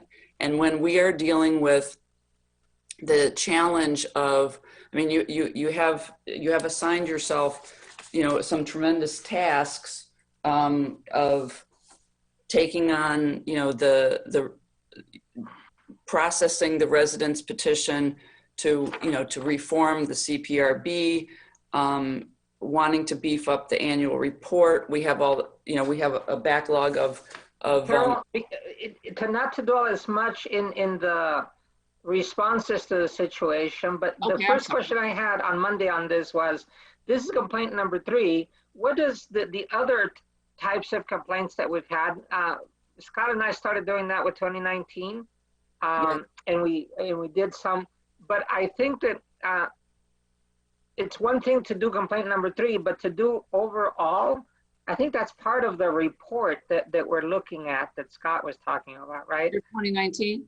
Well, both in 2019, but every year that we would classify from everybody what kind of behavior, if you will, is being spotted by complaints as to what the police department is doing. Right. So do we have that yet on the others? That when you have 12, a sample of 12, you can't really, percentages don't do as much as, you know? Right. So I think that we have, I think that you can bucket the complaints so that you can see for prior years if you want to put them into these categories. But I just want to make the point of why I think this slide is significant, which is you have a lot on your plate, right? And staff has a lot on, we have a lot on our plate, and we have lots of things we want to do. And it's a question of how do you want to spend your time? And that was the question that I put to the council. And because as you know, Tony wasn't here, but Ricardo and Scott were here, where I was trying to create this sort of administrative category of complaints. And because I just think there's a distinction in terms of the commitment of time in processing those. Yeah, you made that point. I felt the council strayed a lot from that question that you were asking. Yeah, I was trying to stay very clear about, this is about time management. This is a math problem. We only have so much time.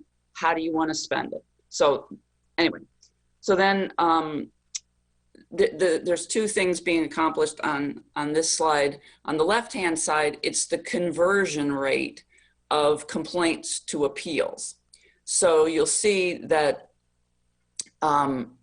the conversion rate for the appellant number 1 is very high. Many of the complaints get converted to appeals. In prior years, as I mentioned, even though, as Ricardo said, you know, the numbers are so small, doing percentages doesn't really tell you a whole lot, but we've had so few appeals that you can tell the conversion rate in the past has been very low. Is this from all 7 years that you had done, or this is? This is just this. Just lack clarity as to what the data is based on 2020 or in all the years that you put in the first chart.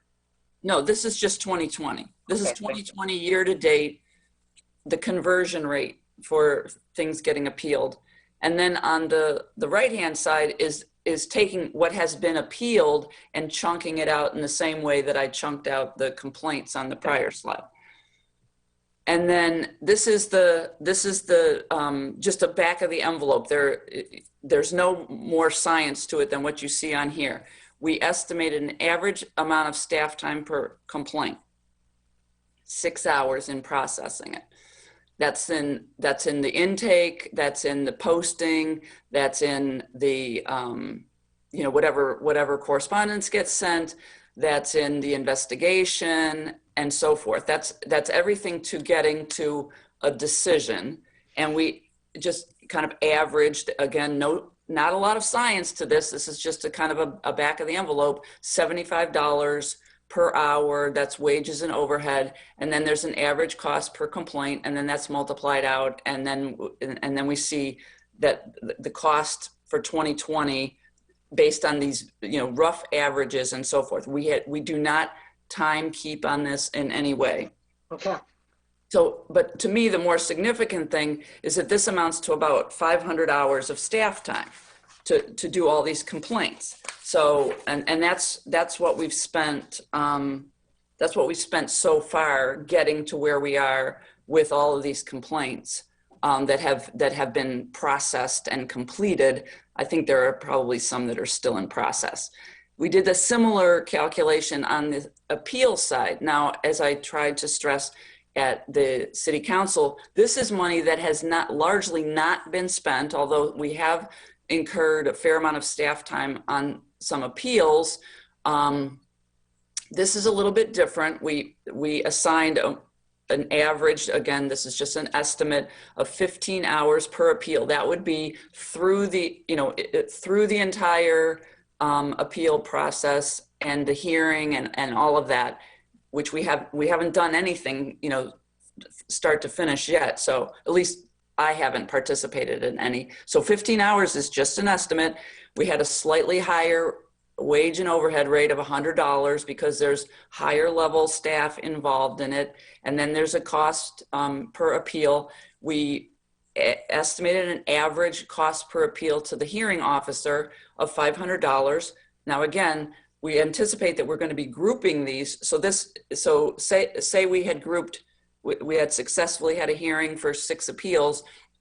We think we would have gotten a bill from the hearing officer for $3,000, and that would have been parceled out on average per appeal, $500. That's just an estimate. But the idea is this costs real money. If we go through all of this, this is a real cost to the city, and it doesn't include your time at all, which I don't want to minimize it. That's a real cost. But this is also, this is more staff time, and that amounts to, if we had all of the appeals that are currently needing to be processed, that's 900 hours of staff time. So, for you guys, it's not quite the same. The issues are not quite the same. It's your time, and how do you want to spend your time? When I was talking to council has other things that they would like to accomplish that are outside of CPRB, but it's the same staff. So what I was asking them is this how you want to spend it, how you want us spending our time? Yeah. If they do. So I think that question transfers, Carol. As we talk of dates that we need to schedule for ourselves, how do we want to spend our time? Yes. 2. So can I have 2 more slides? I can bang them out real quick. Okay.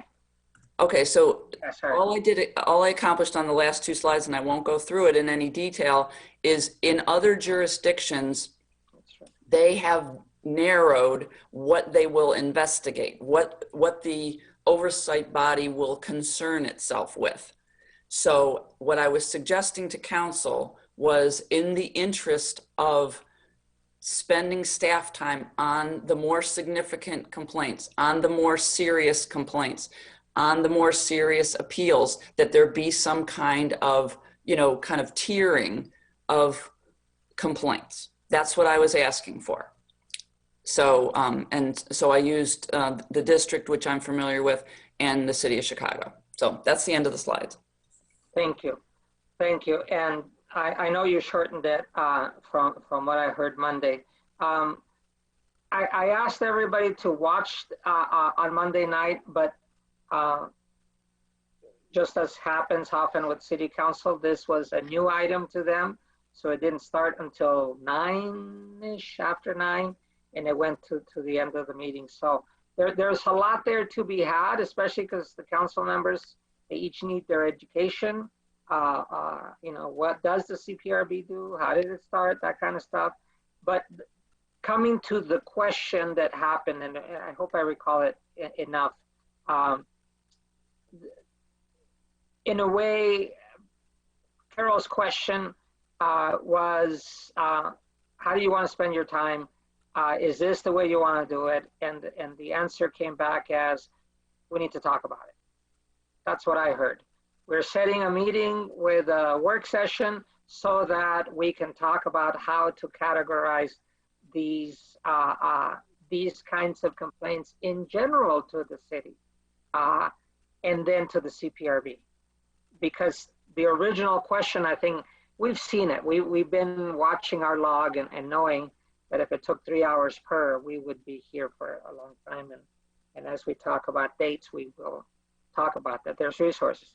On the other hand, and to be quite frank, we need to have a board that wants to do this. And if we get too carried away with handling all the complaints in the same way or the same, I want them to be fair, and yet I want them to deal with the facts so that we can go through and consider them and don't have this backlog. We need to get through them. So anyway, so the question, I think that's where it went. I don't know if you guys that watched saw different, but I saw them not table it, but to say this needs its own discussion because they were not fully informed, especially they were not equally informed. I saw that. There were too many basic questions and too many other factors brought into rather than dealing with the question, the direct question that you were posing, Carol. Well, and just I don't know if you watched it to the end, but they had a sort of, I'll call it a sense of the council that they want us to bring back a proposal for how to tier these things. So, and when I say us, I mean staff. And one of the reasons why, I didn't want it to appear that this was some kind of group effort that I was working with you all behind the scenes. I know you have your own opinions. This was driven by, I am responsible for managing the resources of the city across the board. And I have a challenge right now with all of the expectations. And I needed to inform the council about the challenges and the nature of the challenges and what I was seeking in terms of some relief. And I have, my issues are my issues, and you all can say, we're up for whatever challenge there is.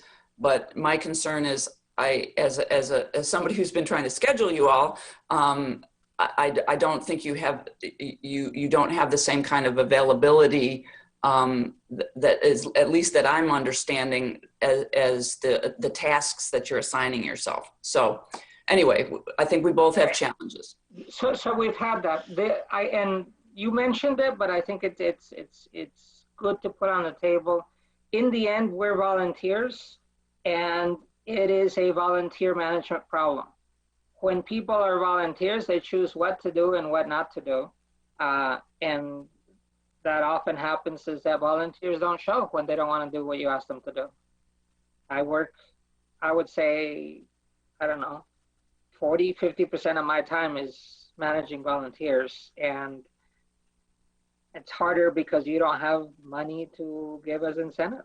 You just can't do it. So for me, your voice as to how much you want to do, in this case, not only Scott and Tony, but Katrina and Daryl, we need to decide what to do. And the last time, and as we put forward hearing dates for this last one and thereafter, I have worked to group them and ask Carol to prepare information so that can be presented as a group rather than as each one.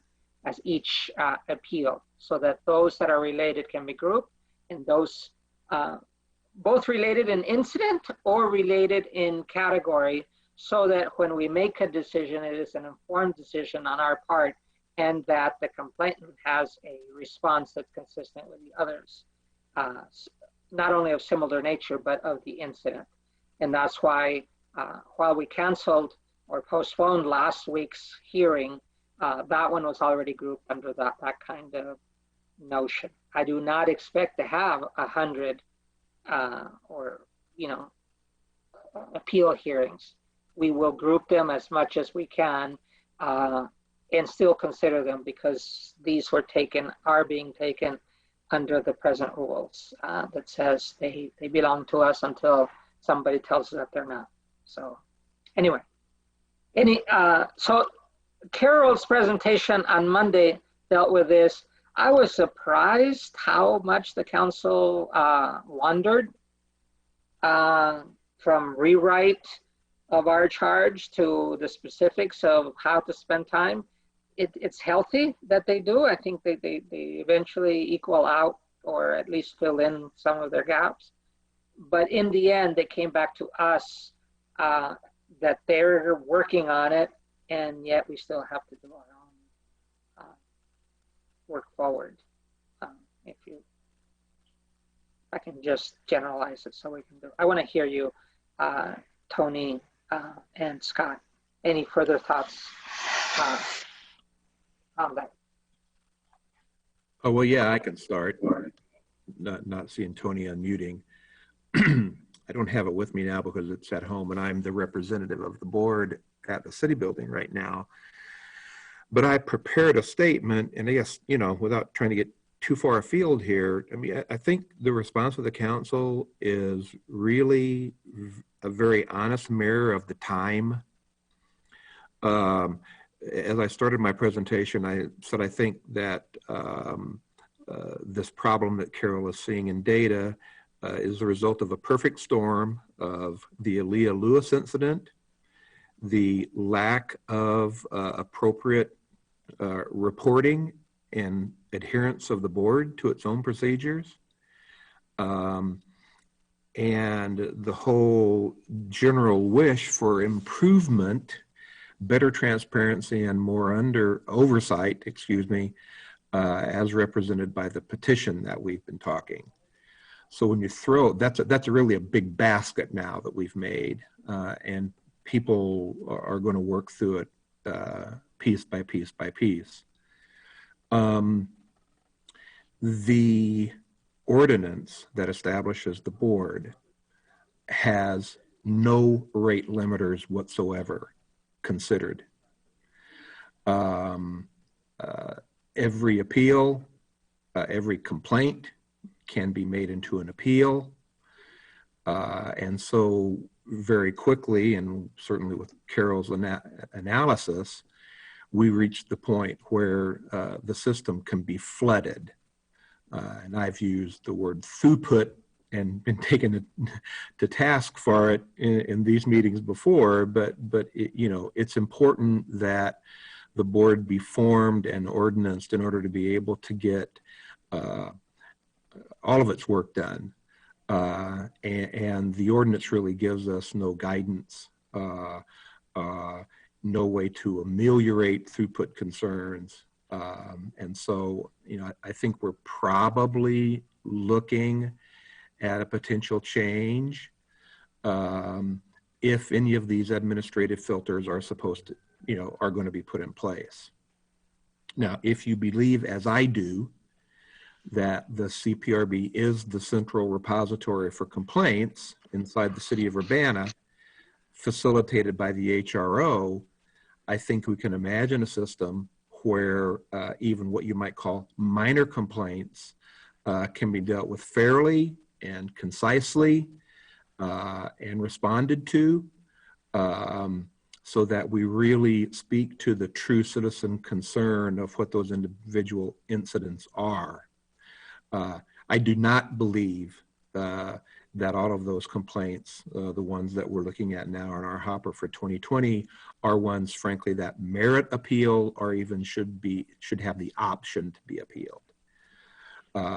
And so the rubber is really hitting the road in that last statement as to whether or not we want to make a statement to the city council about some sort of, and I think I may have been the first one to use the word triage, actually has to be written in the ordinance in order for us to be able to get the rest of our work done.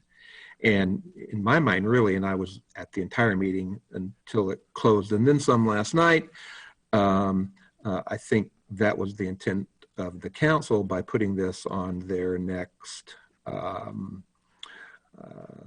meeting of the whole agenda, is to really address those issues. I'm probably already out of the closet on this, but I think really this year is proof positive that we need to find some way to prioritize the complaint and appeal process, which right now is out of control. Partly, this is because you know, I don't like to see the system stressed just for it to be stressed, although I think the people that are doing that have good intent and probably productive intent. But more importantly, I think we need to be, and this is getting back to my argument with the 2019 report, we need to be using our time to go into these 10 to 12 complaints and appeals and really realizing how officer to citizen complaints have impacted the citizens of the people of Urbana. And I don't think we can do both of those things, AKA manage tenfold increases per year in complaints and still really take the time to evaluate singularly the complaints from the other, let's say 10 or 11 individuals that are just getting buried in this mountain of complaints that we have. So I'll stop there.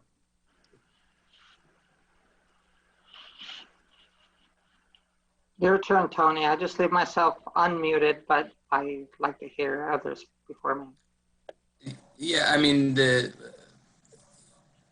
grouping of the complaints and prioritizing them, I think can, that might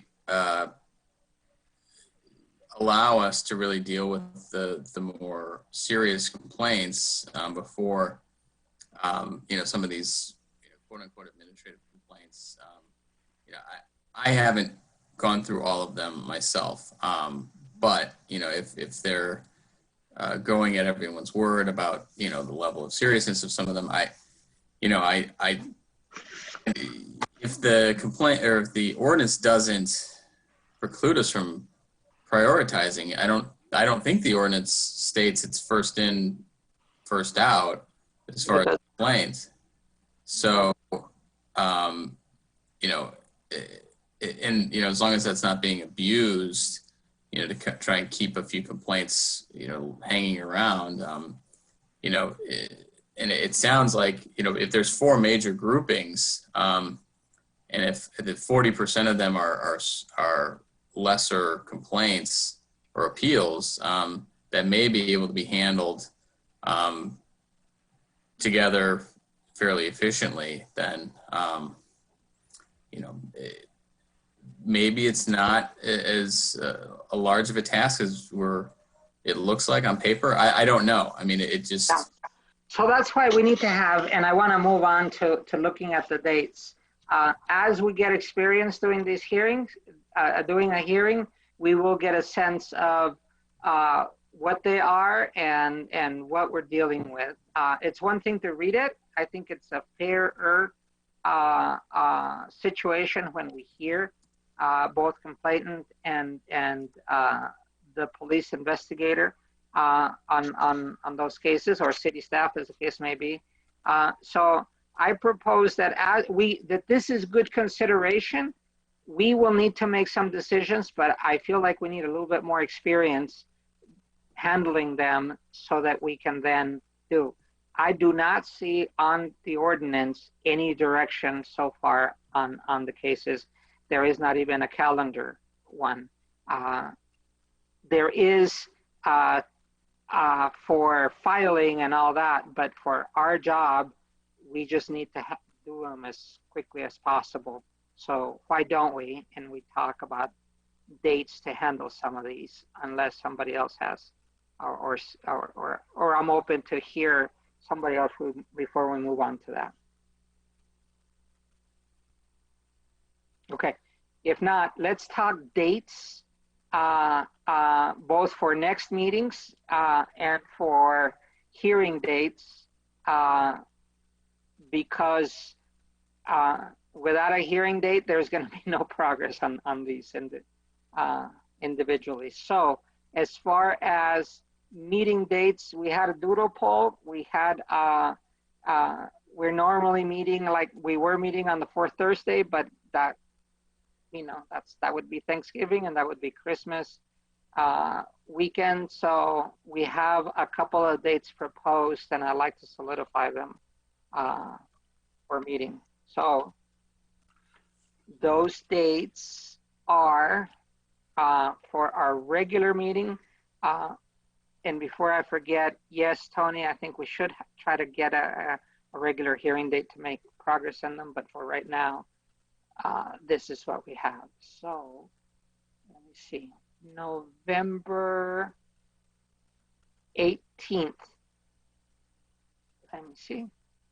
Yeah, November 18th at 6 o'clock would be our November meeting. Is that to everybody's agreement? It's actually, that one's 5:30 5:30 on the on 18th. the 18th. Okay. Now, can I just interject here to make sure that nothing gets slipped? So that was one, Ricardo, that you were not available. Yeah. So I've gone through the doodle results and I've changed my stuff around. So I'm going to say yes to the 18th because we have a majority of people already on it, and I will usually try to, conform if I can. Okay. So November 18th is our next regular meeting. The next one, the December one, we are shooting for December 17th.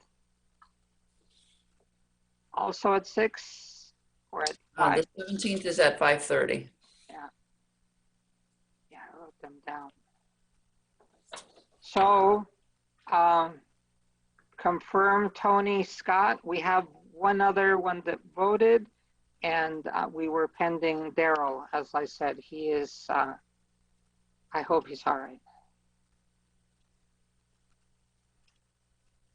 Okay, so we've got our 2 monthly regular meetings scheduled.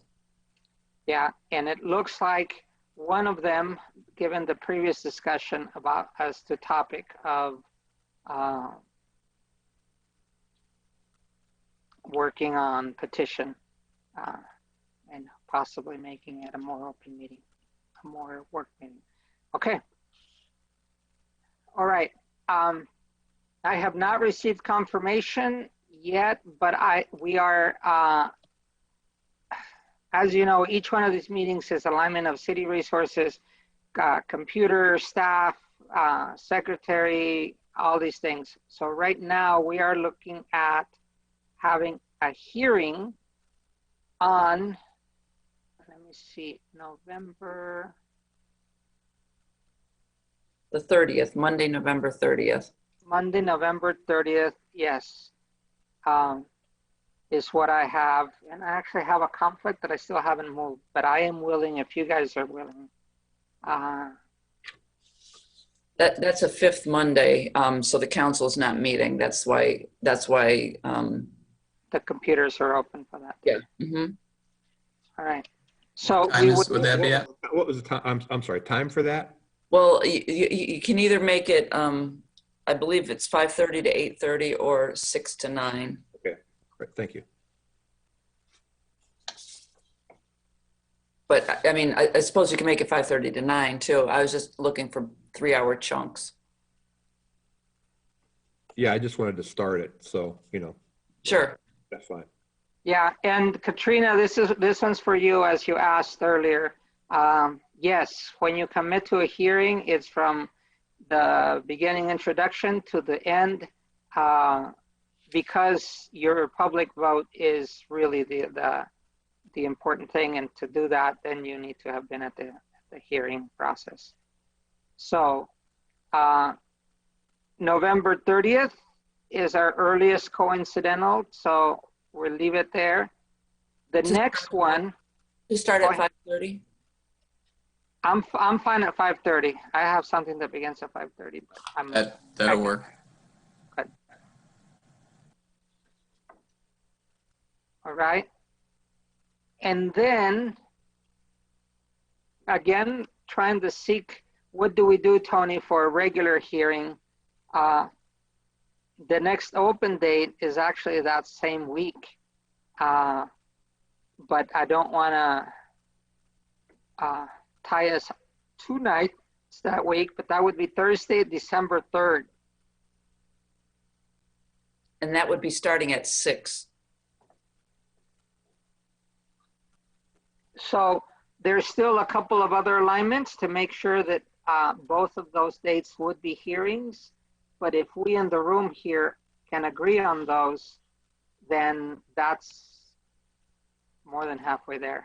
So, Yeah, I still have to get with the hearing officer, and then you have to decide how you want to manage the issue with the appellant.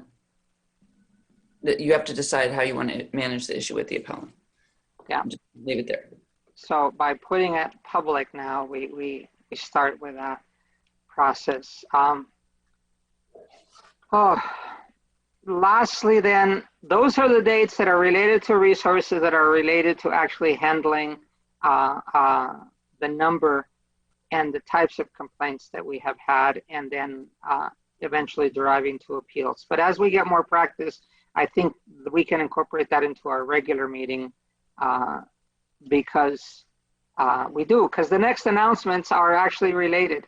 We still have 2 CPRB vacancies. The application is on the website, it's attached. We have had one person say that they're interested, but no application. And I have not seen anything more than that, that I know of. It's not only a call to the general public, as given the amount of work that we put forward, I'm not sure that people would be thrilled to do so, but if we're engaged in bettering our city and in bettering this, both from transparency to processing people's complaints fairly, this is a call out to you. I don't know, I don't want to make it longer. And before I forget, I've got 2 things that are on my list here, and before I drop them, I'll put them as announcements. One, Tracy's request for information on the January video. I have requested that video. I did not forget it from last time. I had forgotten it or had not followed up on that day. It was a side comment. Tracy, I'm glad you caught it, and I've now requested it. So if I didn't get follow-up, and I haven't been in town to do the proper follow-up, but that taser case had another camera on it, and so we said that we wanted to see it, and we didn't see it yet officially, so I think that's important. We've also had a public comment that I missed, and I had asked 3 people to remind me, and 3 people also forgot, which is kind of sad for us all that we're just so human. But there is a public comment that I was to read, and then the party said, can we read it? And I said, of course. And but I told them at the next meeting, I told them that they should be here, and they're not here.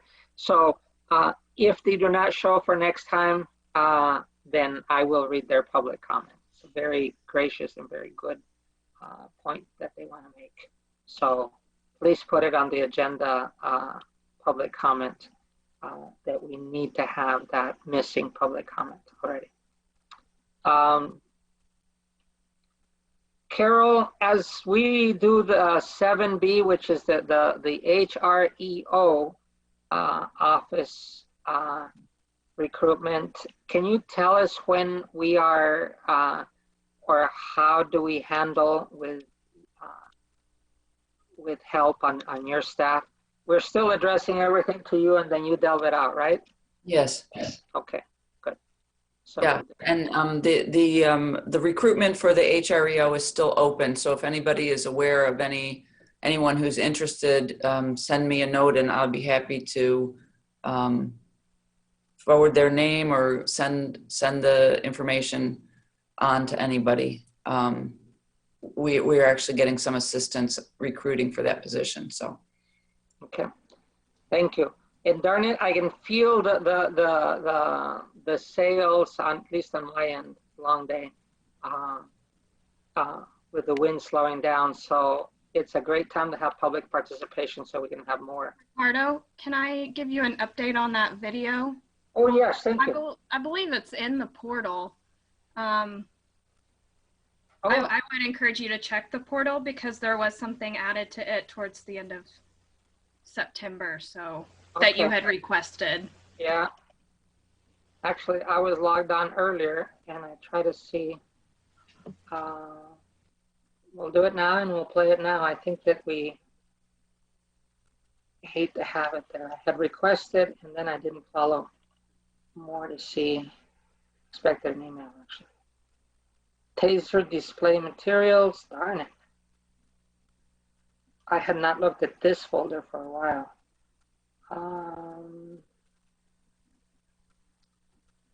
This is the early one, 17.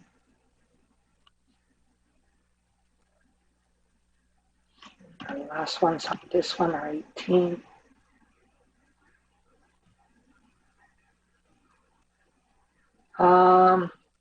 I believe that was the 2019.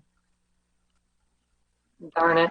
How about I do this? Why don't we do some public comment, and I will research to see which one it is. I would rather put it forward now because as pending items just drag on and it's hard to remember. So anyway, let's see on public comment, hand raised. Christopher, you're first in line, and Tracy, you're back. Good. So we'll go Christopher first and then Tracy, and then I should have that particular piece. Thank you. Christopher. Hi, Christopher Hansen again. First, thanks for the extra speaking time. I really feel like this board in particular, since you don't get a lot of public input, you have very little to lose by allowing a few extra minutes. And I'm not sure if I asked in my first round, but I really would like to know if the board was consulted in any way on the new public input rules that were passed by the council and the mayor. And I'd like to note that it seems to me Ricardo has always understood that you don't earn respect with an iron fist, which is kind of what Mayor Marlin has been doing by interrupting and muting people. You earn respect by listening and responding, and when you do that, I think you won't get disrespectful public input, and that's the better way to work.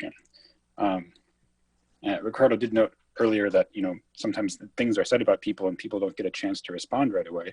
Well, that statement is far more true of the public, who only gets very limited speaking platform. And as this board knows, many things are said about members of the public by city staff, and maybe they like to pretend that they've anonymized it or something, but we know that's not really true. I'm glad to see that the CPRB does not appear to be signing up for the new illegal speech restrictions that Marlin has imposed. I mean, Ricardo essentially issued a very informal statement to that effect tonight.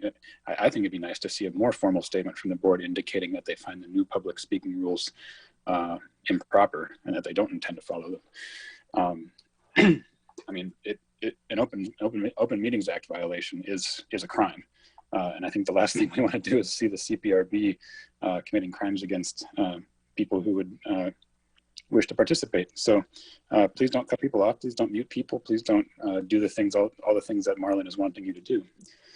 I'm disappointed that CPRB doesn't seem to be recognizing corruption. Carol Mitten has made all kinds of attempts to stuff complaints so that they don't get to the CPRB. Doing it illegally as she had been wasn't working out because residents weren't putting up with her abusive tactics. So now Mitten wants to add this administrative step so that she has a new tool to stuff complaints. And all of the time Mitten claims to be spending on handling CPRB complaints is certainly largely due to her having to put all the pieces back together after attempting to corrupt the complaint process. Next question I have is about CPRB recruitment. Has the board looked into previous applicants who were turned away? Because there were one or more of them.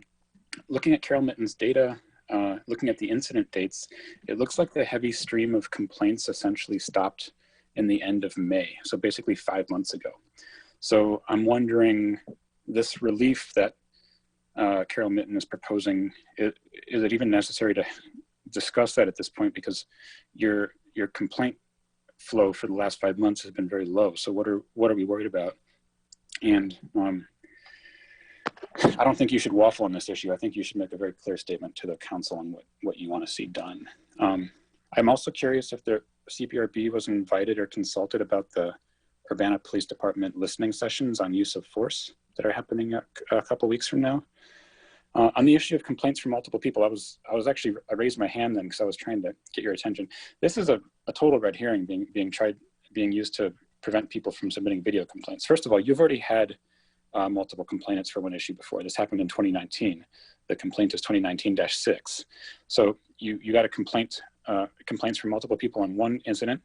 It got combined into one complaint number and it was handled by the city. So you don't have to speak about this hypothetically. It seems you've already got a process.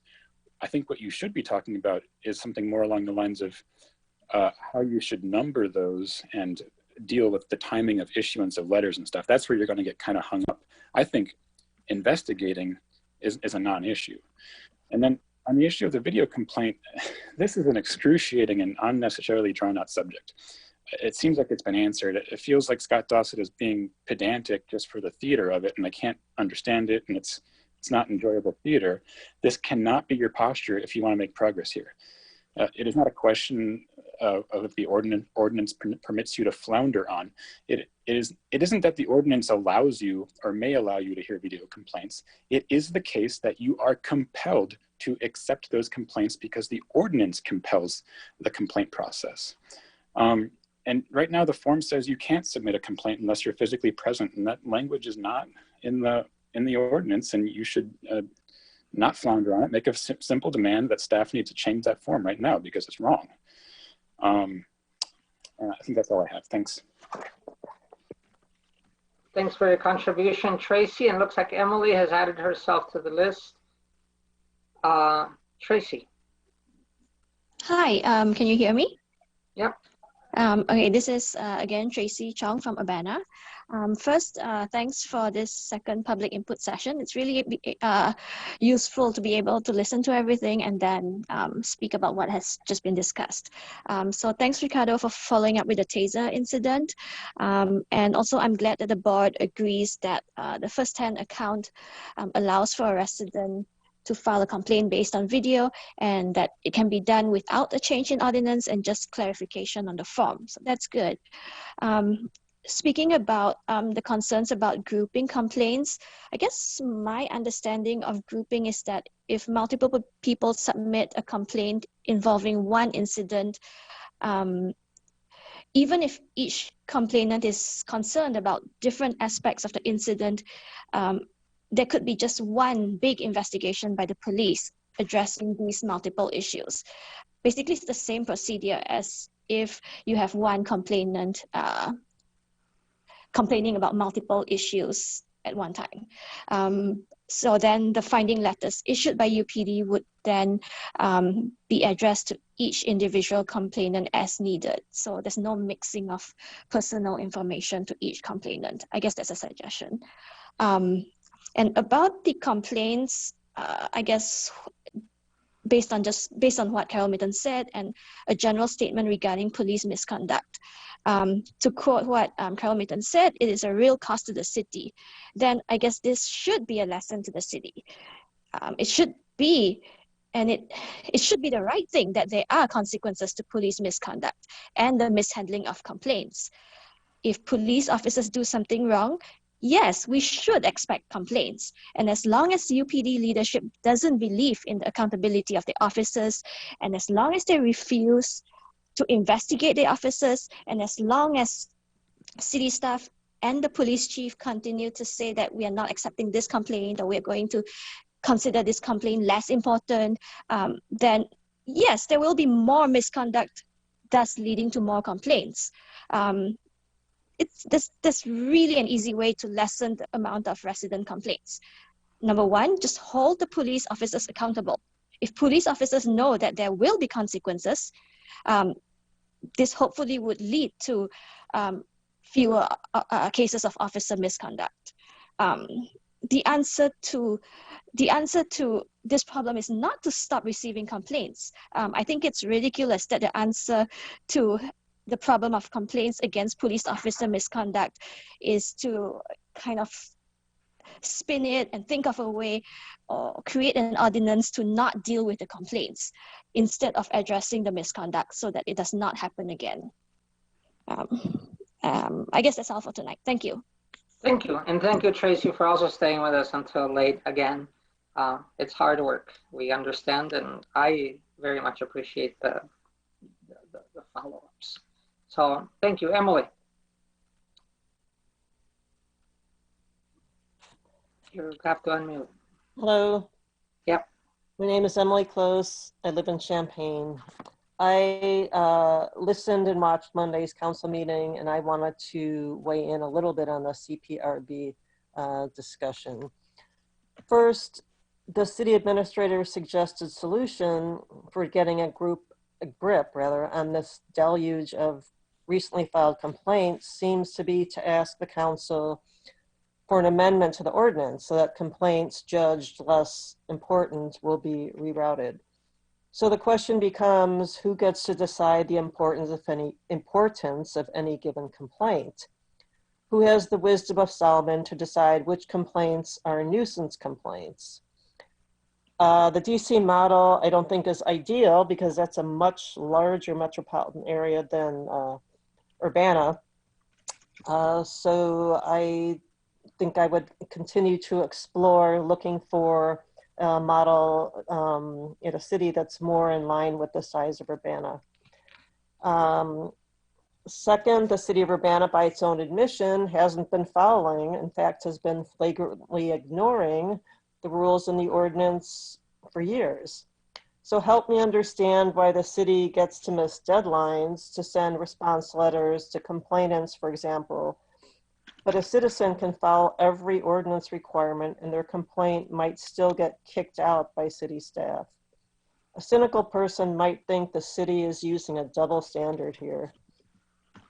Third, if Urbana leadership wonders why more people aren't availing themselves of the complaint process here in Urbana, let me give you an illustration of a possible reason. Here's my example. A police officer in close proximity to 3 other officers has an assault rifle swinging around his midsection while he works arduously to subdue a small woman. These actions are determined by the city to be acceptable police practices because somewhere in the UPD's policy manual, it must be specified that this behavior is acceptable, necessary, and warranted. So if an officer engages in what many would perceive as blatant misconduct or making, at the very least, a big mistake, and if the city of Urbana clearly doesn't want citizens to waste their time and money and resources reporting what they decide are more trivial behaviors, such as an officer blowing a stop sign or chewing tobacco on the job or behaving in a rude or discourteous manner, do you see how citizens could possibly lose faith in the system and decide it's really just not worth the effort to even engage in the system and even bother filing a complaint? Thanks for staying so late and let me speak. Thank you. Thank you, Emily. And thank you for the smile there at the end. Before we close, and board members know that you guys are it's up to you if you want to say anything else, but I'm going to quickly go through a couple of these points because I feel impelled to actually. The council decides their own rules. They are responsible for whatever they do and say. We CPRB, we do our own, and we falter even at that. And yes, we're volunteers. That does not permit us to falter, except that we do, and we'll do our best. If we pass today a latitude to give ourselves as to video, we'll see where it hits, but we will do our own, and we don't, the explanations are for them to do whatever they want for them. 2, I have not seen and corruption from Carol and other city staff.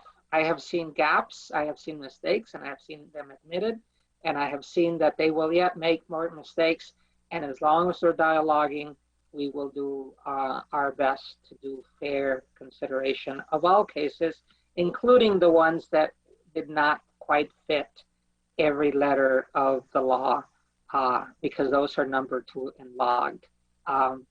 We each have our own opinion, and that's okay. You can interpret your own way. Yes, one previous applicant, that was a question put forward, and I have asked for that person to be reconsidered, but it's still not enough. We have 2 spaces open, and we'll see how that goes. Again, that's not our process. It goes back to City Council and to the mayor. That's for them to finish off. So yes, I ask questions, but yes, you can ask questions too. We did open the application form more. It's still not perfect, and today one of the discussions was to do it further. I must take the fault. I am very pedantic. I have been forced and asked many times to tone it down, and I'll take that fallout. The use of force listening sessions, we were not formally asked by council or the mayor. Ultimately, we serve as to what they delegate to us, whether intentionally or unintentionally, just as this wider latitude interpretation today was and is being interpreted by us. So if they don't like it, they can tell us. I agree with Tracy. There are multiple views. I think we expressed it today by putting it as part of our actions. And yes, as long as there are falterings, there will be complaints, and I'm okay with that. That's why we volunteered. Questions, how to spend resources. It's tough. We are in the middle of how do I spend my own personal time, and I will do my best with it.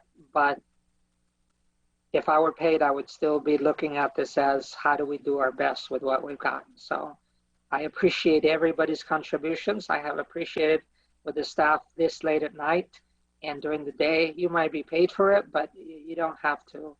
You have a thick shell and you do what you have to. And as long as it's right, we will be supporting each other. Yeah, all complaints are considered, and they will be considered even when the complaints have gaps.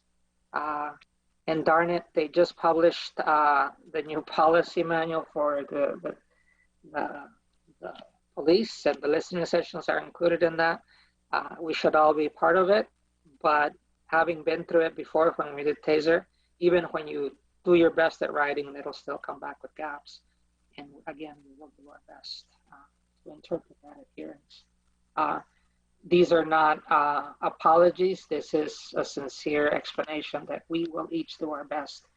And unless I see ill will, I will consider each person's present here as to doing their best too. And we collaborate. So that's my final words. Anybody else have anything else before we close?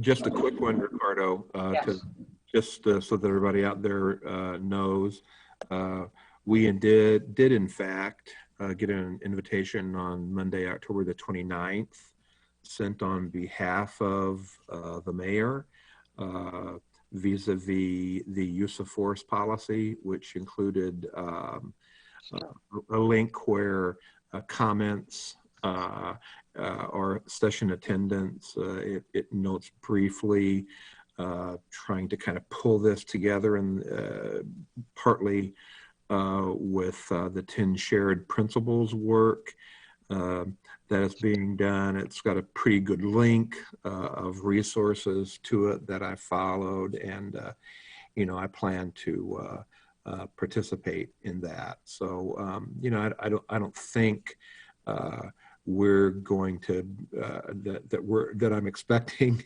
that we're going to have planning privileges on that kind of stuff, but we got good notification. The material is clear, and it's obvious that a lot of people are getting on it, and so I think it'll be real interesting to see how it unfolds. Yeah, I also saw the ACLU statement collaboration. I think that's another good watchdog that we should support. So thank you. If nothing else, then let's move and close this meeting. So please do so. Motion to end. Second. All right. Are you there, Tamara? I am. Tony Allegretti, Yes. Ricardo Diaz, Yes. Scott Dossett. Yes. All right, we're adjourned. Thank you, everybody, for hanging on. We will yet do better work. And so we just keep at it. Thank you.